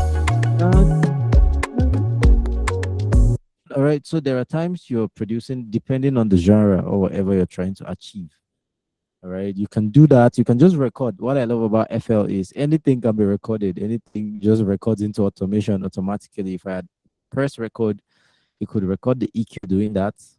Yeah, so this is FL for you to tell you you can produce any sound in any DAW. Now we can go ahead to do the same thing in Logic, which is amazing. Where is Logic? This is Logic. I could do so much in Logic. Let me close this project. Don't save a new project.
1, 2. All right, please, can you hear me? Are we together? Sorry, it's like my mic went off and I didn't realize. Yeah, and okay. So I was actually saying quite a lot. I don't know if you heard me. My God, realizing that the mic went off. Yeah. Okay, so I might need to. Okay. So I might need to close FL so that I think FL is holding the microphone I was using. No. Let it delete. Okay. So let me try again and 1, 2. So can you hear me? Yes, I think my mic is back on. FL was holding my mic ransom. Okay, thank you. Yeah, thank you for confirming. All right. So what I was trying to illustrate here in Logic was you should just know how your software works. Okay, you can produce anything in any DAW. All right. So all what I just did was an illustration of okay, I'm coming here. The instrument I'm starting with is giving me an idea. All right, giving me different vibes of what to do on the same beats. All right. So guys, please invest in sound packs. All right. There are a lot of sound packs available out there for sale. There are even free packs, and I'll be sharing some with us. For those of us who are on the group chat, there are a lot of sound packs, sound libraries for saxophones, talking drums, Afro loops, R&B, chill vibes. All right, I'll be sharing quite a number of packs with us, and I guess that's the opportunity, the privilege for us being together on this. That's what we stand to get, right? Free packs, free sound packs. Okay, there are a lot of packs like the Mastercraft packs, the Yarn Hunter packs for chill vibes, chill hall vibe for gospel production.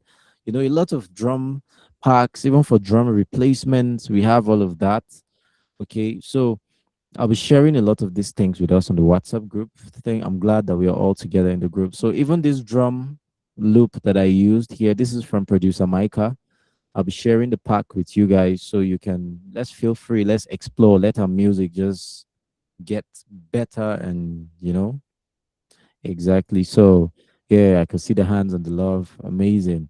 Yeah. So now one last, not the last thing, I guess. I'm sorry that the class is a bit longer. Like I apologized earlier, we might take a bit more time because there are quite a number of things I'm trying to cover, which I know will help us. So let me just close this. No, I'm not saving you. We can build any beat anytime. Let me see. Let me just look out for a project that I used AI to create. So I'm going to open this project. Now I was building a tutorial with this particular project was a tutorial I was building. Yeah, so you are like exclusive. You guys are getting exclusive part of this job. Okay, which project is this one? Let me play it. Okay. This was something I produced in like 10 minutes. I was trying to do an emergency track for a jingle for a radio advert for Plateau Health Insurance. So I just did this particular beat in 10 minutes so that the person will record their jingle on it. This was the sample I started using. My Manifix is a sample that's been popular. Then I played the bass live. Then I added live guitars. Then I played the piano and added some effects. Yep, and the song came up. And so if I'm to play the jingle, you'll soon hear this on radio. I'm just doing this for you exclusively. Mr. John, good morning. All right, so this is just the part that we're going to allow you here. It was just a jingle, a radio advert for Plaschema. All right, so samples just help you to build fast. That's why I want you guys to also invest. If you see sample packs anywhere that are good, there's this gyration pack that I have. If you want to do gyration music, at this pack, if you open it, you are good to go. You can produce any gyration because there are Oja the Oja flute is inside. There are a lot of instruments that Igbo people use that are in it. If you want to do proper Igbo gyration, and it's amazing. Yeah, invest in parks if you can. All right. So this project that I did, where are you? So I'm coming. Let me just open now. I just want to talk about AI. All right. People think or find AI to be a problem, but I don't think so. Though it's a problem, yeah, it has problem. It's not like I'm saying like it has problem, but there are advantages for us if we use it correctly. All right. But if you're now depending on it solely to do everything for you, sorry, that was distorted. That is where there is problem. All right. And that's something I want us to look into. Okay.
Oh yeah.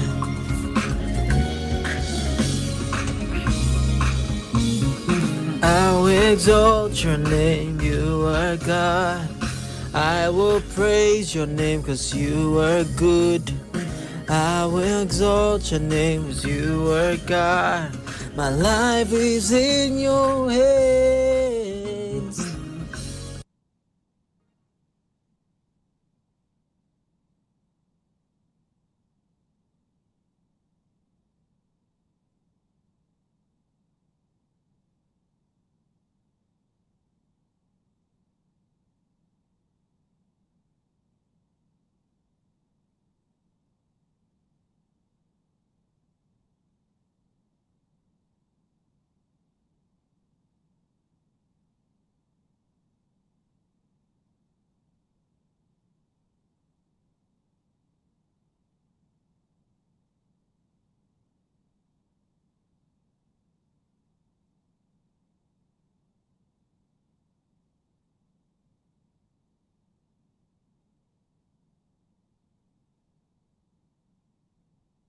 My mic just went off again. So all these things I was saying was just gone. My God.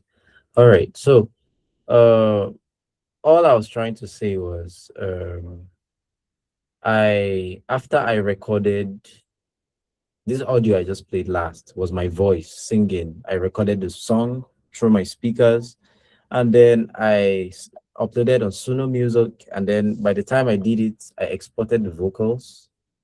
Then this was everything I used, the stem splitter, and I exported the vocals. Then I rearranged everything here to my taste, how I wanted it. So by the time I was done rearranging, brought certain vocals to the front, you know, how I wanted, because this was not how Suno gave it to me. This is my own arrangement from the vocals they did. All right, so let me play it with their vocals now so you can feel it.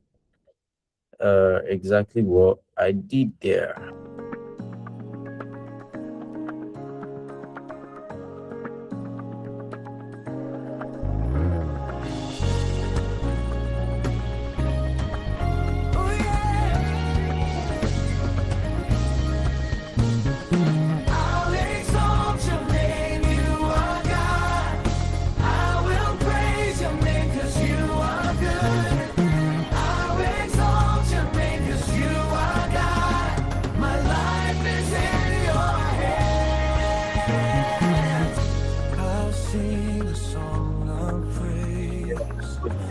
Lord, my everything, I'll exalt your name.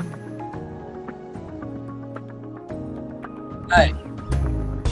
You were good to me yesterday, today, forevermore. I will sing your praise. My heart goes out to the one who loves me truly. I will exalt you.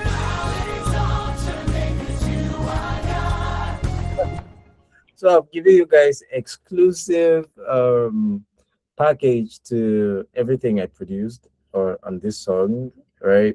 Let me see.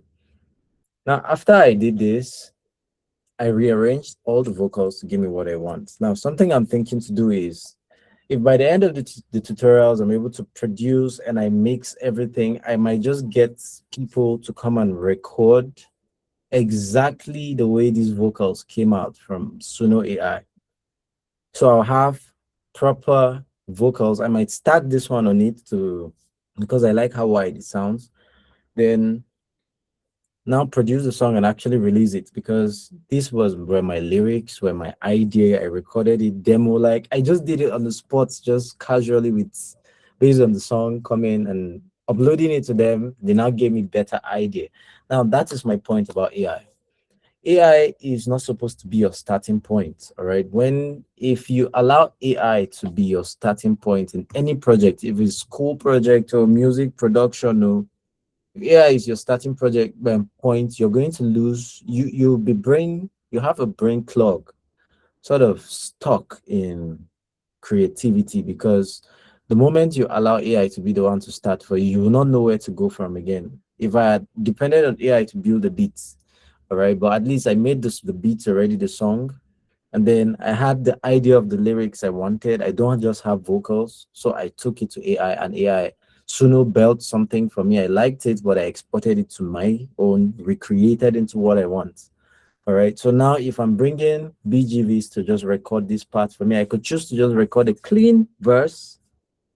So it's my song, and I have BGVs join on these voices, and then I have a song. You see, it just helped me to create a very good song. Look at the last part, something I did with it. I loved this last part.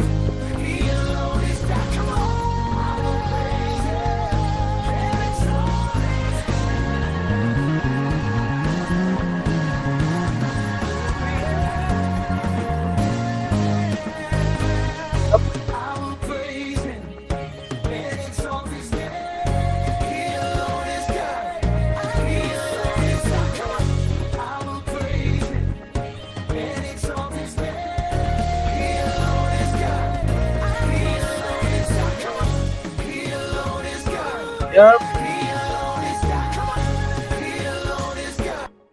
All right, so you can see this idea that I've built. I loved it absolutely. So it brings me to the point where let's not fight the whole idea of AI, yeah, but let it not be your starting point. That is where you have problem. When AI is your starting point for building music, right? So make AI tools your friend. Now, AI tools have already been introduced to production a long time ago. All right, just that we didn't have active bots doing the trading. What we had, I said trading. Why am I thinking trading? Maybe I want to go into forex, but we didn't have active bots doing the production. What we had were offline automated. Yeah, we just had offline, more like automated responses. The examples of offline automated responses in music that came up a long time ago were Ozone, let's say Ozone 9. Let me pull up Isotope Ozone. I have 11. That's the one I'm using. Ozone 11. All right. Now, if you're using Ozone 11, what it does is it's going to, when I play my song, it will analyze the song and give you different masters. All right. And then you just choose the master you want or start building from there. All right. If you don't want to use, like you can see, if I choose this, it will just say I should play the loudest part of my music. Then it will master to the different genres of music. All right, this is not, it doesn't need internet service. These things were introduced since like 20 from Ozone 9, and like 2018 people were already using Ozone 9 to do an inbox mastering and automated mastering. All right, but then now even Logic has a master assistant. This doesn't use an online, look at it, I just pulled it up, it's already trying to master the project for me. Right, the master assistant, this doesn't need any network connection. All right, these things have already been there, an automated response for music production. And also now they've introduced online mastering where bots are doing the mastering online, like Landa is associated with Studio One, currently Presonus, which is currently Fender. They've sold it to Fender. And then we have FL Studio also have their online mastering. All right, the bots are doing the mastering. Then when they master, they'll send you an A and a B type of master. You choose the one you want. Okay, so my point in all of this is AI has always been available and it has come to stay. AI is not going. AI, I feel like AI is even getting much more serious. So it will be of more advantage for you who knows how to use AI to your advantage in producing, because if you're refusing to accept this technology, there will be one 10-year-old or a 15-year-old who will be in his room learning how AI works while you're struggling with all your gear and getting software and learning knowledge on YouTube just to make sure you stand out, you're a good producer, yada yada. A 15-year-old somewhere or a 10-year-old somewhere is learning how to use AI to recreate music that will sound real and you can connect to. All right, so this is a mastering that the master assistant has given me. Let me take out God Particle and play with it. All right, so it gives me this particular master to use.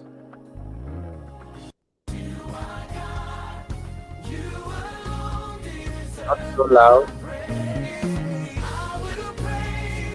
I don't need to master this song right now because I haven't even mixed. Everything is still in MIDI form and and all of that. So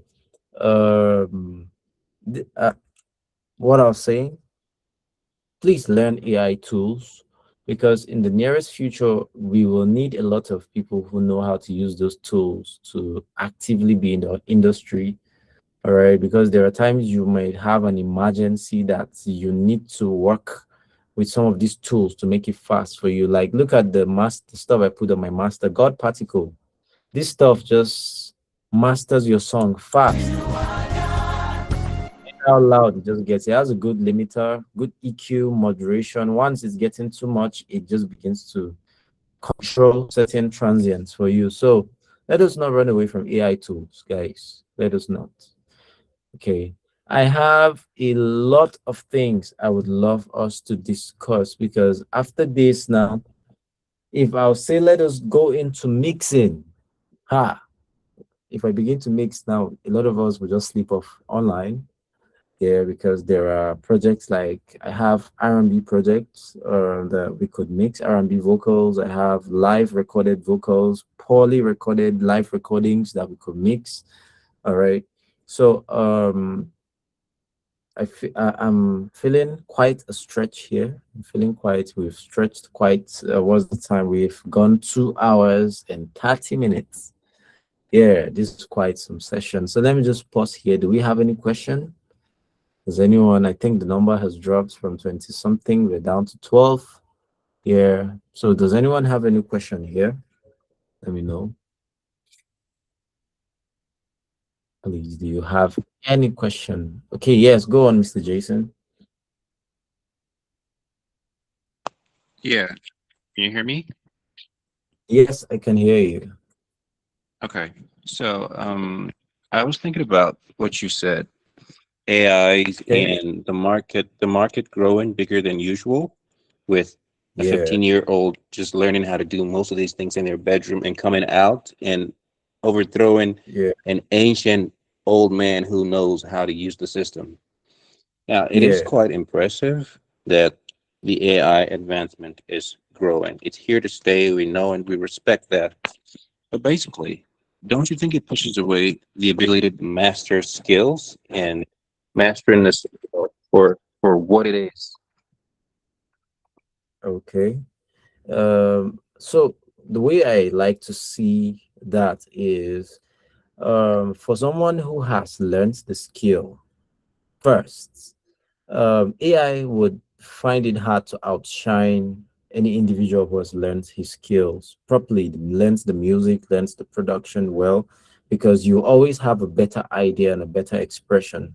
When AI gives you products, you can scrutinize it. You will know there are errors. You will hardly ever be satisfied with what AI delivers every time. So it shows your professionalism. So you just use it like uh, a 30% of your work. You still have the chunk of the 70 to use your creativity to build your ideas. So that is why when you hear songs that are produced by AI and it's not by a producer, you will know because they don't even know what to edit. It's just strictly AI. The songs don't have live in them. They're just, they're just flying mechanically. But when you hear the songs, let's say for example, DJ Khalid or um let me see who, let's say Dr. Dre, who has been in the game for a long time, decides to use a Suno AI to get like scenes for his project or something.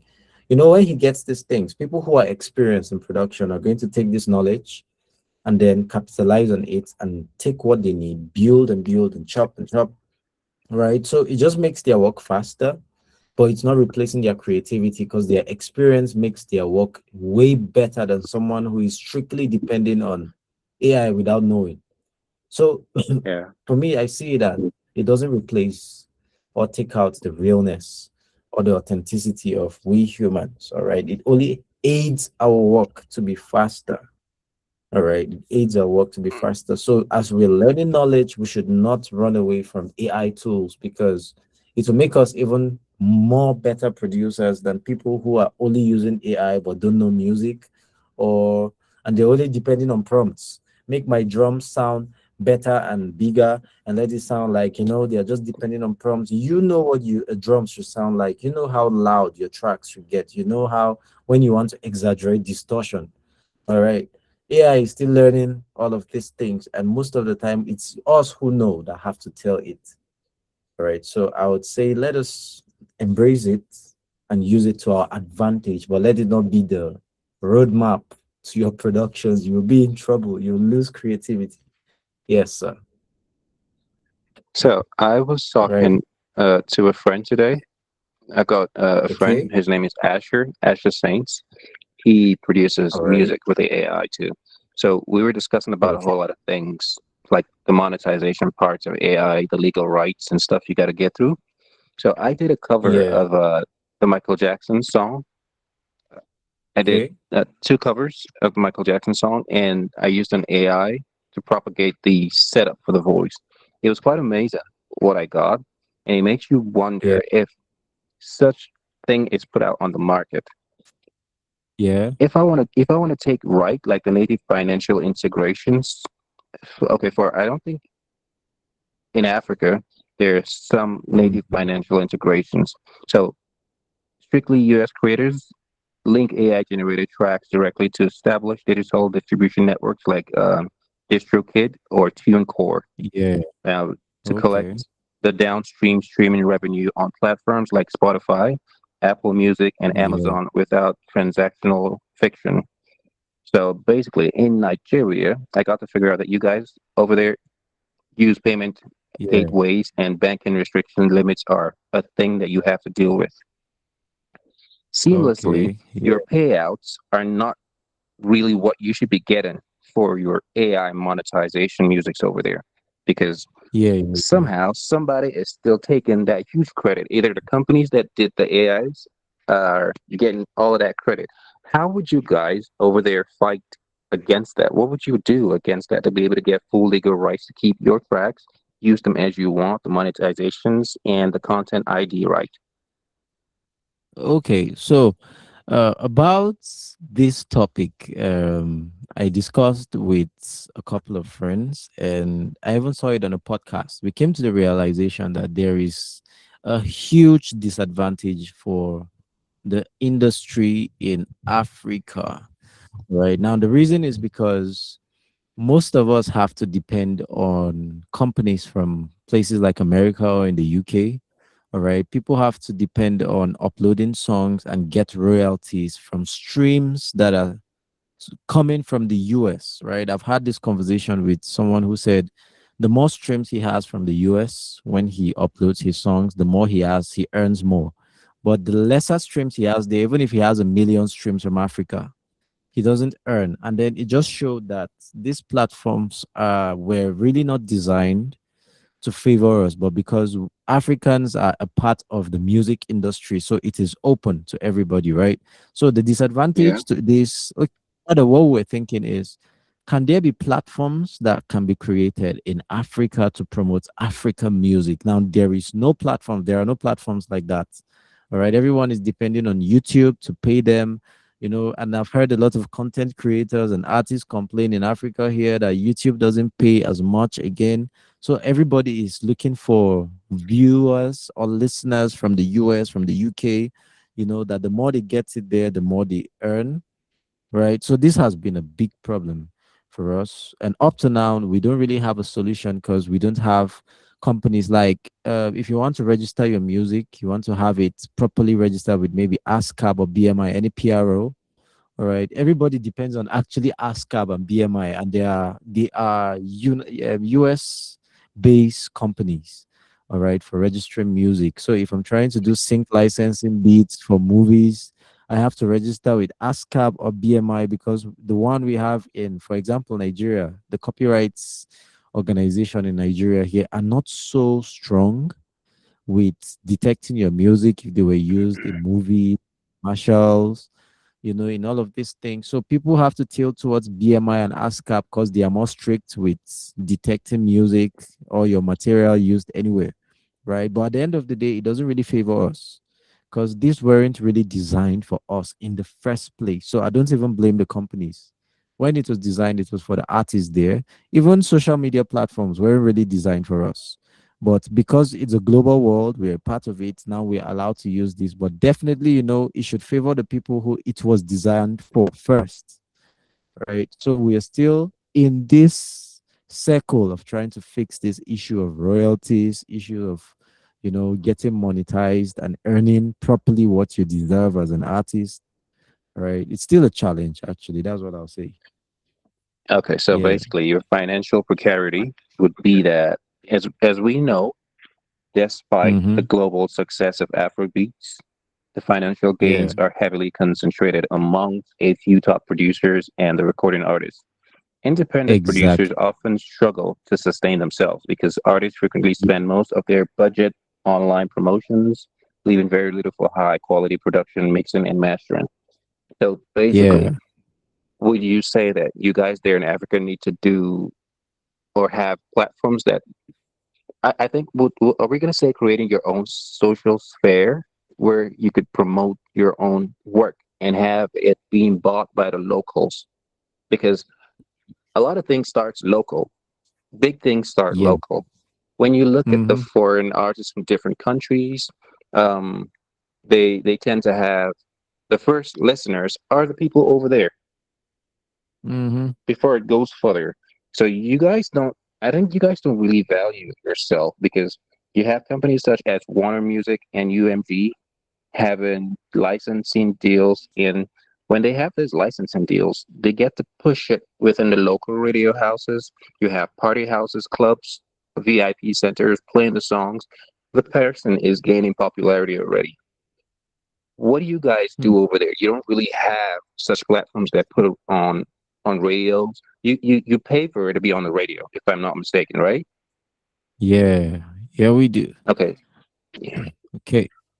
Oh, so there are actually record labels. We have platforms in Africa, Nigeria, for example. We have platforms that help to promote artists. All right, but now the competition is so high because those platforms are limited.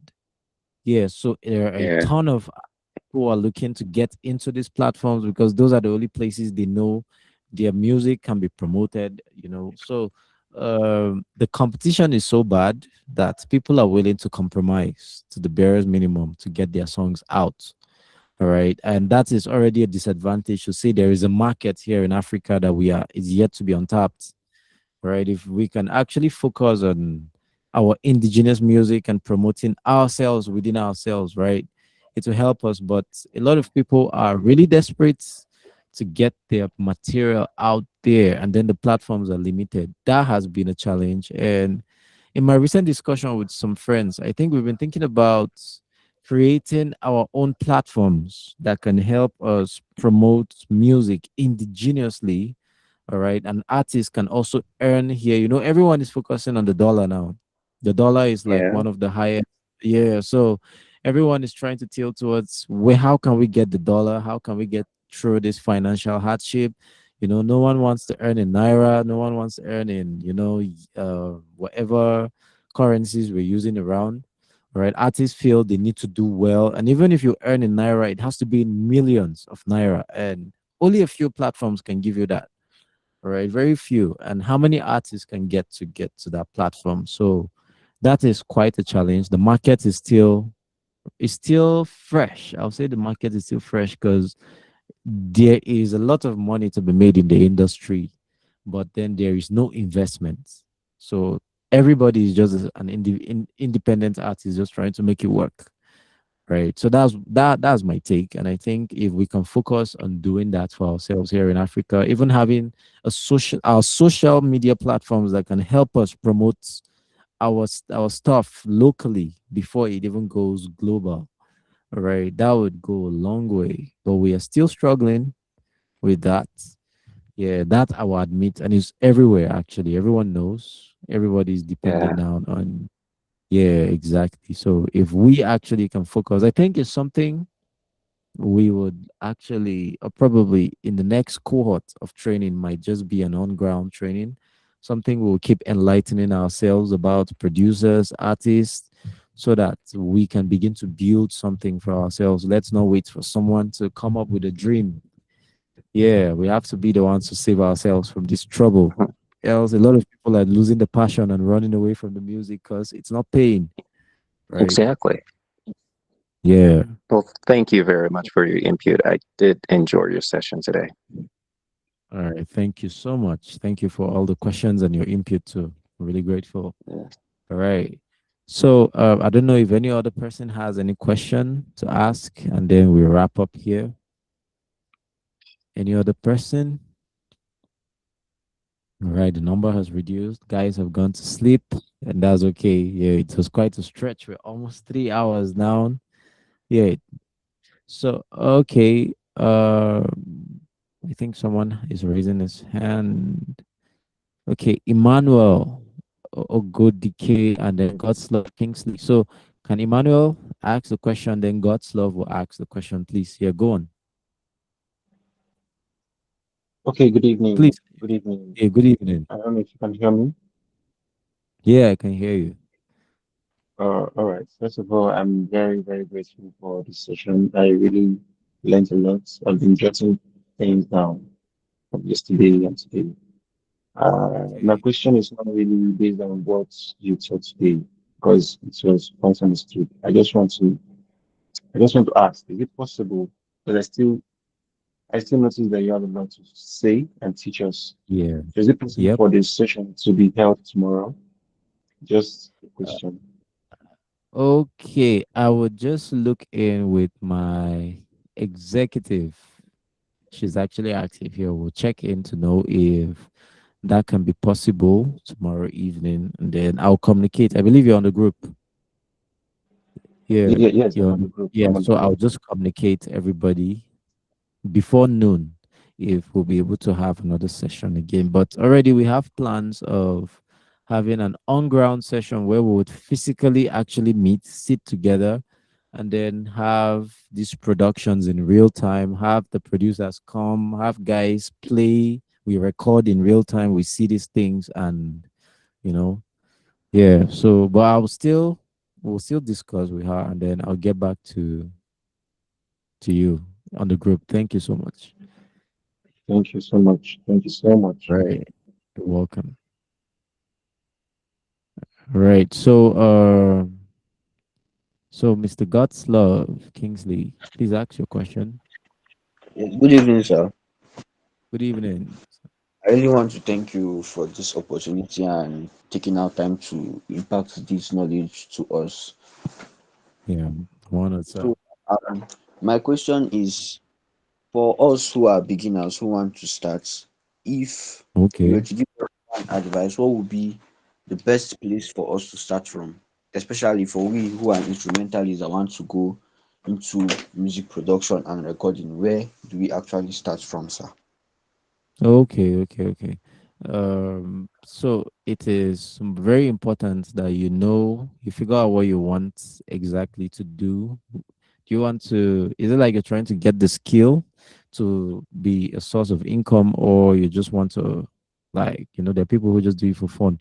If it's a source of income, that means you're going to have to build this professionally, knowing the kind of music you want to do. Then you go ahead to learn a software. All right, I'll advise you learn a software and then also learn how to produce the music you intend to do. All right, it's easier from there. Then you begin to build into other genres. Right, if not, you'll be overwhelmed with a lot of information when you're learning from someone who produces Afrobeats. Later on, you meet someone who is a producer who does reggae, dancehall. You understand? You need to narrow it down to what music do you want to produce more. All right, what's the kind of music you love? Then learn the software, learn how to produce the songs, and then you begin to expand gradually. So it just takes a little time, but you can begin from here. And then before you know, the knowledge keeps expanding from one genre to the next and to the next. But learn the software most important without pressure. If you have a laptop, get the software, learn how it works, learn everything around it, then you begin to build. All right. If you are sure that you actually want to get into the music production space, then you begin to buy other equipment. All right. Don't be in a hurry. Learn the software and be convinced first that you want to do this. Because sometimes you can spend money on buying softwares. When you start learning, you discover you don't like it. You actually want to do shoemaking, or you want to import bags from China or something. All right. So learn the software with the laptop. If you're convinced, then go on. But start with the genre, then you expand to others. Yes, sir. Right, thank you so much. Can I give an All input to right. him? All right. Sure, you can. Okay, so I like to tell people that basically, if he's an instrumentalist, if I'm not mistaken, is he? Okay. Sorry, can you repeat that? He's an instrumentalist? Yes, he is. Okay, so I usually tell people basically producers, singers, and everything in music. Bottom line is, if you want to go into a specific angle, it's great. It's great to major in something, but you become more valuable to the market when your diversity is you can touch at least 50% of every other thing.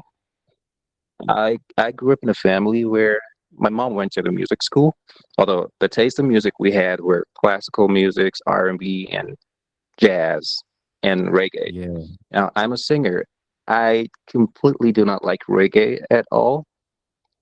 I think because of the music I heard growing up, I tend to like more of the R&B and the jazz. So I started infusing R&B and jazz, and I majored in that.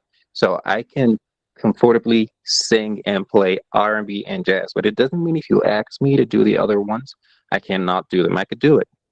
So I Yeah, think my exactly. advice to him would be to have a general knowledge of all, and then have major knowledge of where his niche is. It's going to give him more market value.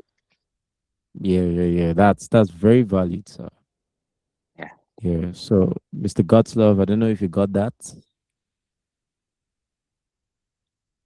Yeah, I think he did. Yeah, that's a very strong, because the market value at the end of the day is for you to be able to have at least a little knowledge of everything that comes to you. Yeah. So thank you so much, Mr. Jason. I really appreciate that. Yeah. So You're I believe welcome. there's yeah, thank you so much. I believe there's no other questions, so we'll be wrapping up. We're closing here.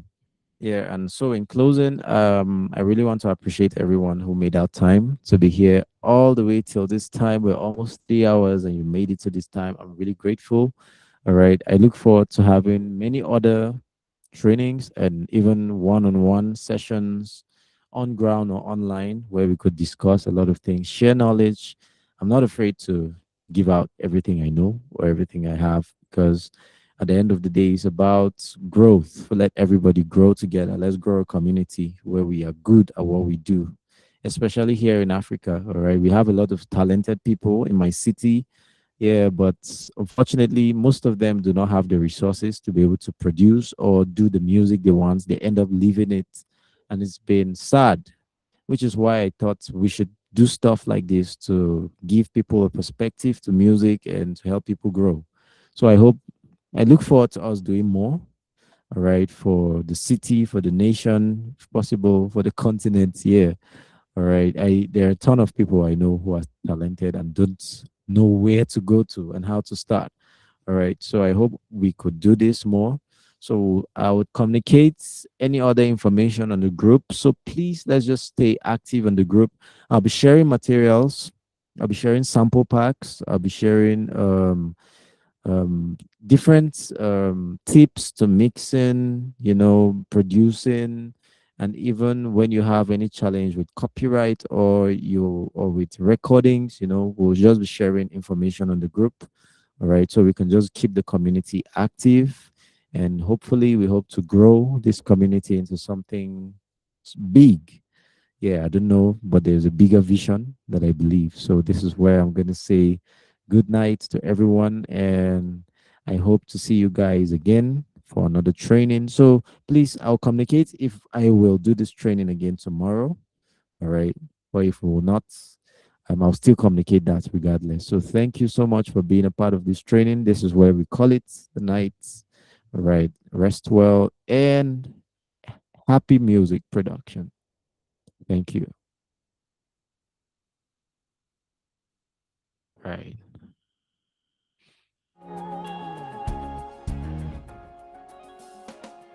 Right, so we can close out and we're done.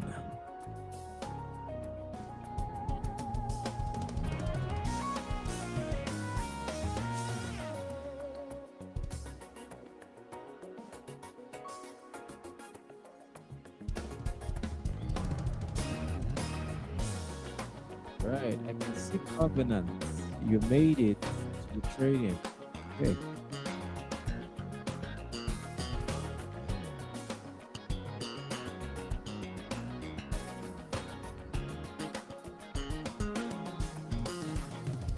All right.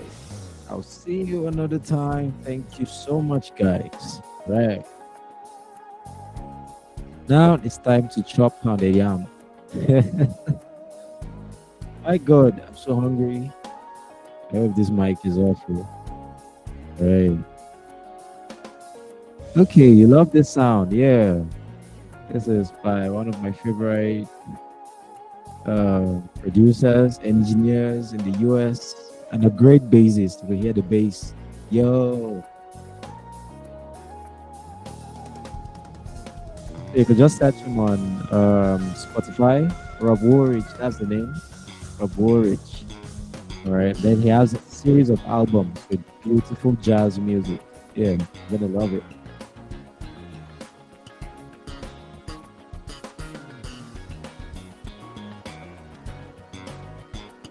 Yeah, so you can look him out on Spotify. That's the name, Rob Woolrich. Yeah, you're gonna love his music.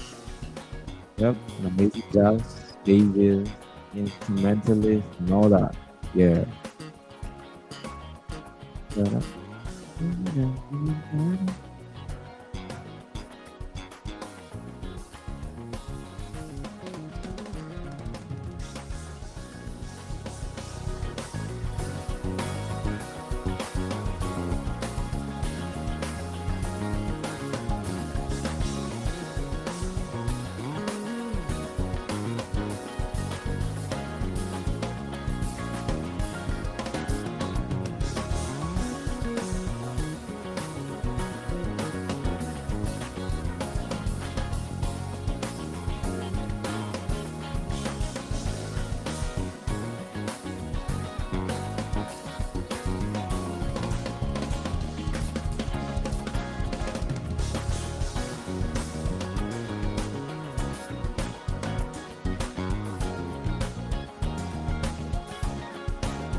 Yep, that was an amazing job. Rob Woolrich. Okay, so guys, I'm gonna end the call down unless you want to hear some more music. This is another sweet song I love.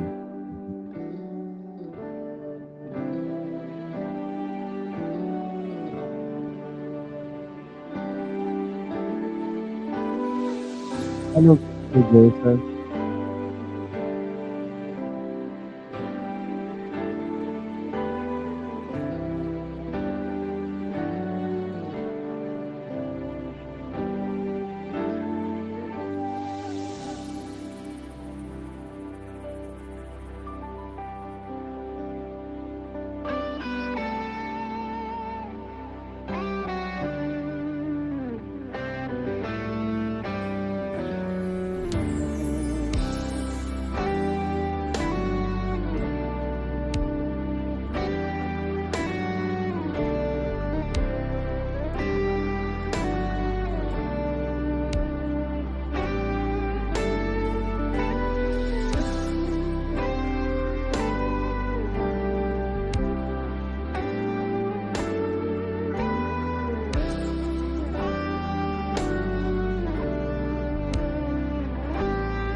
Right.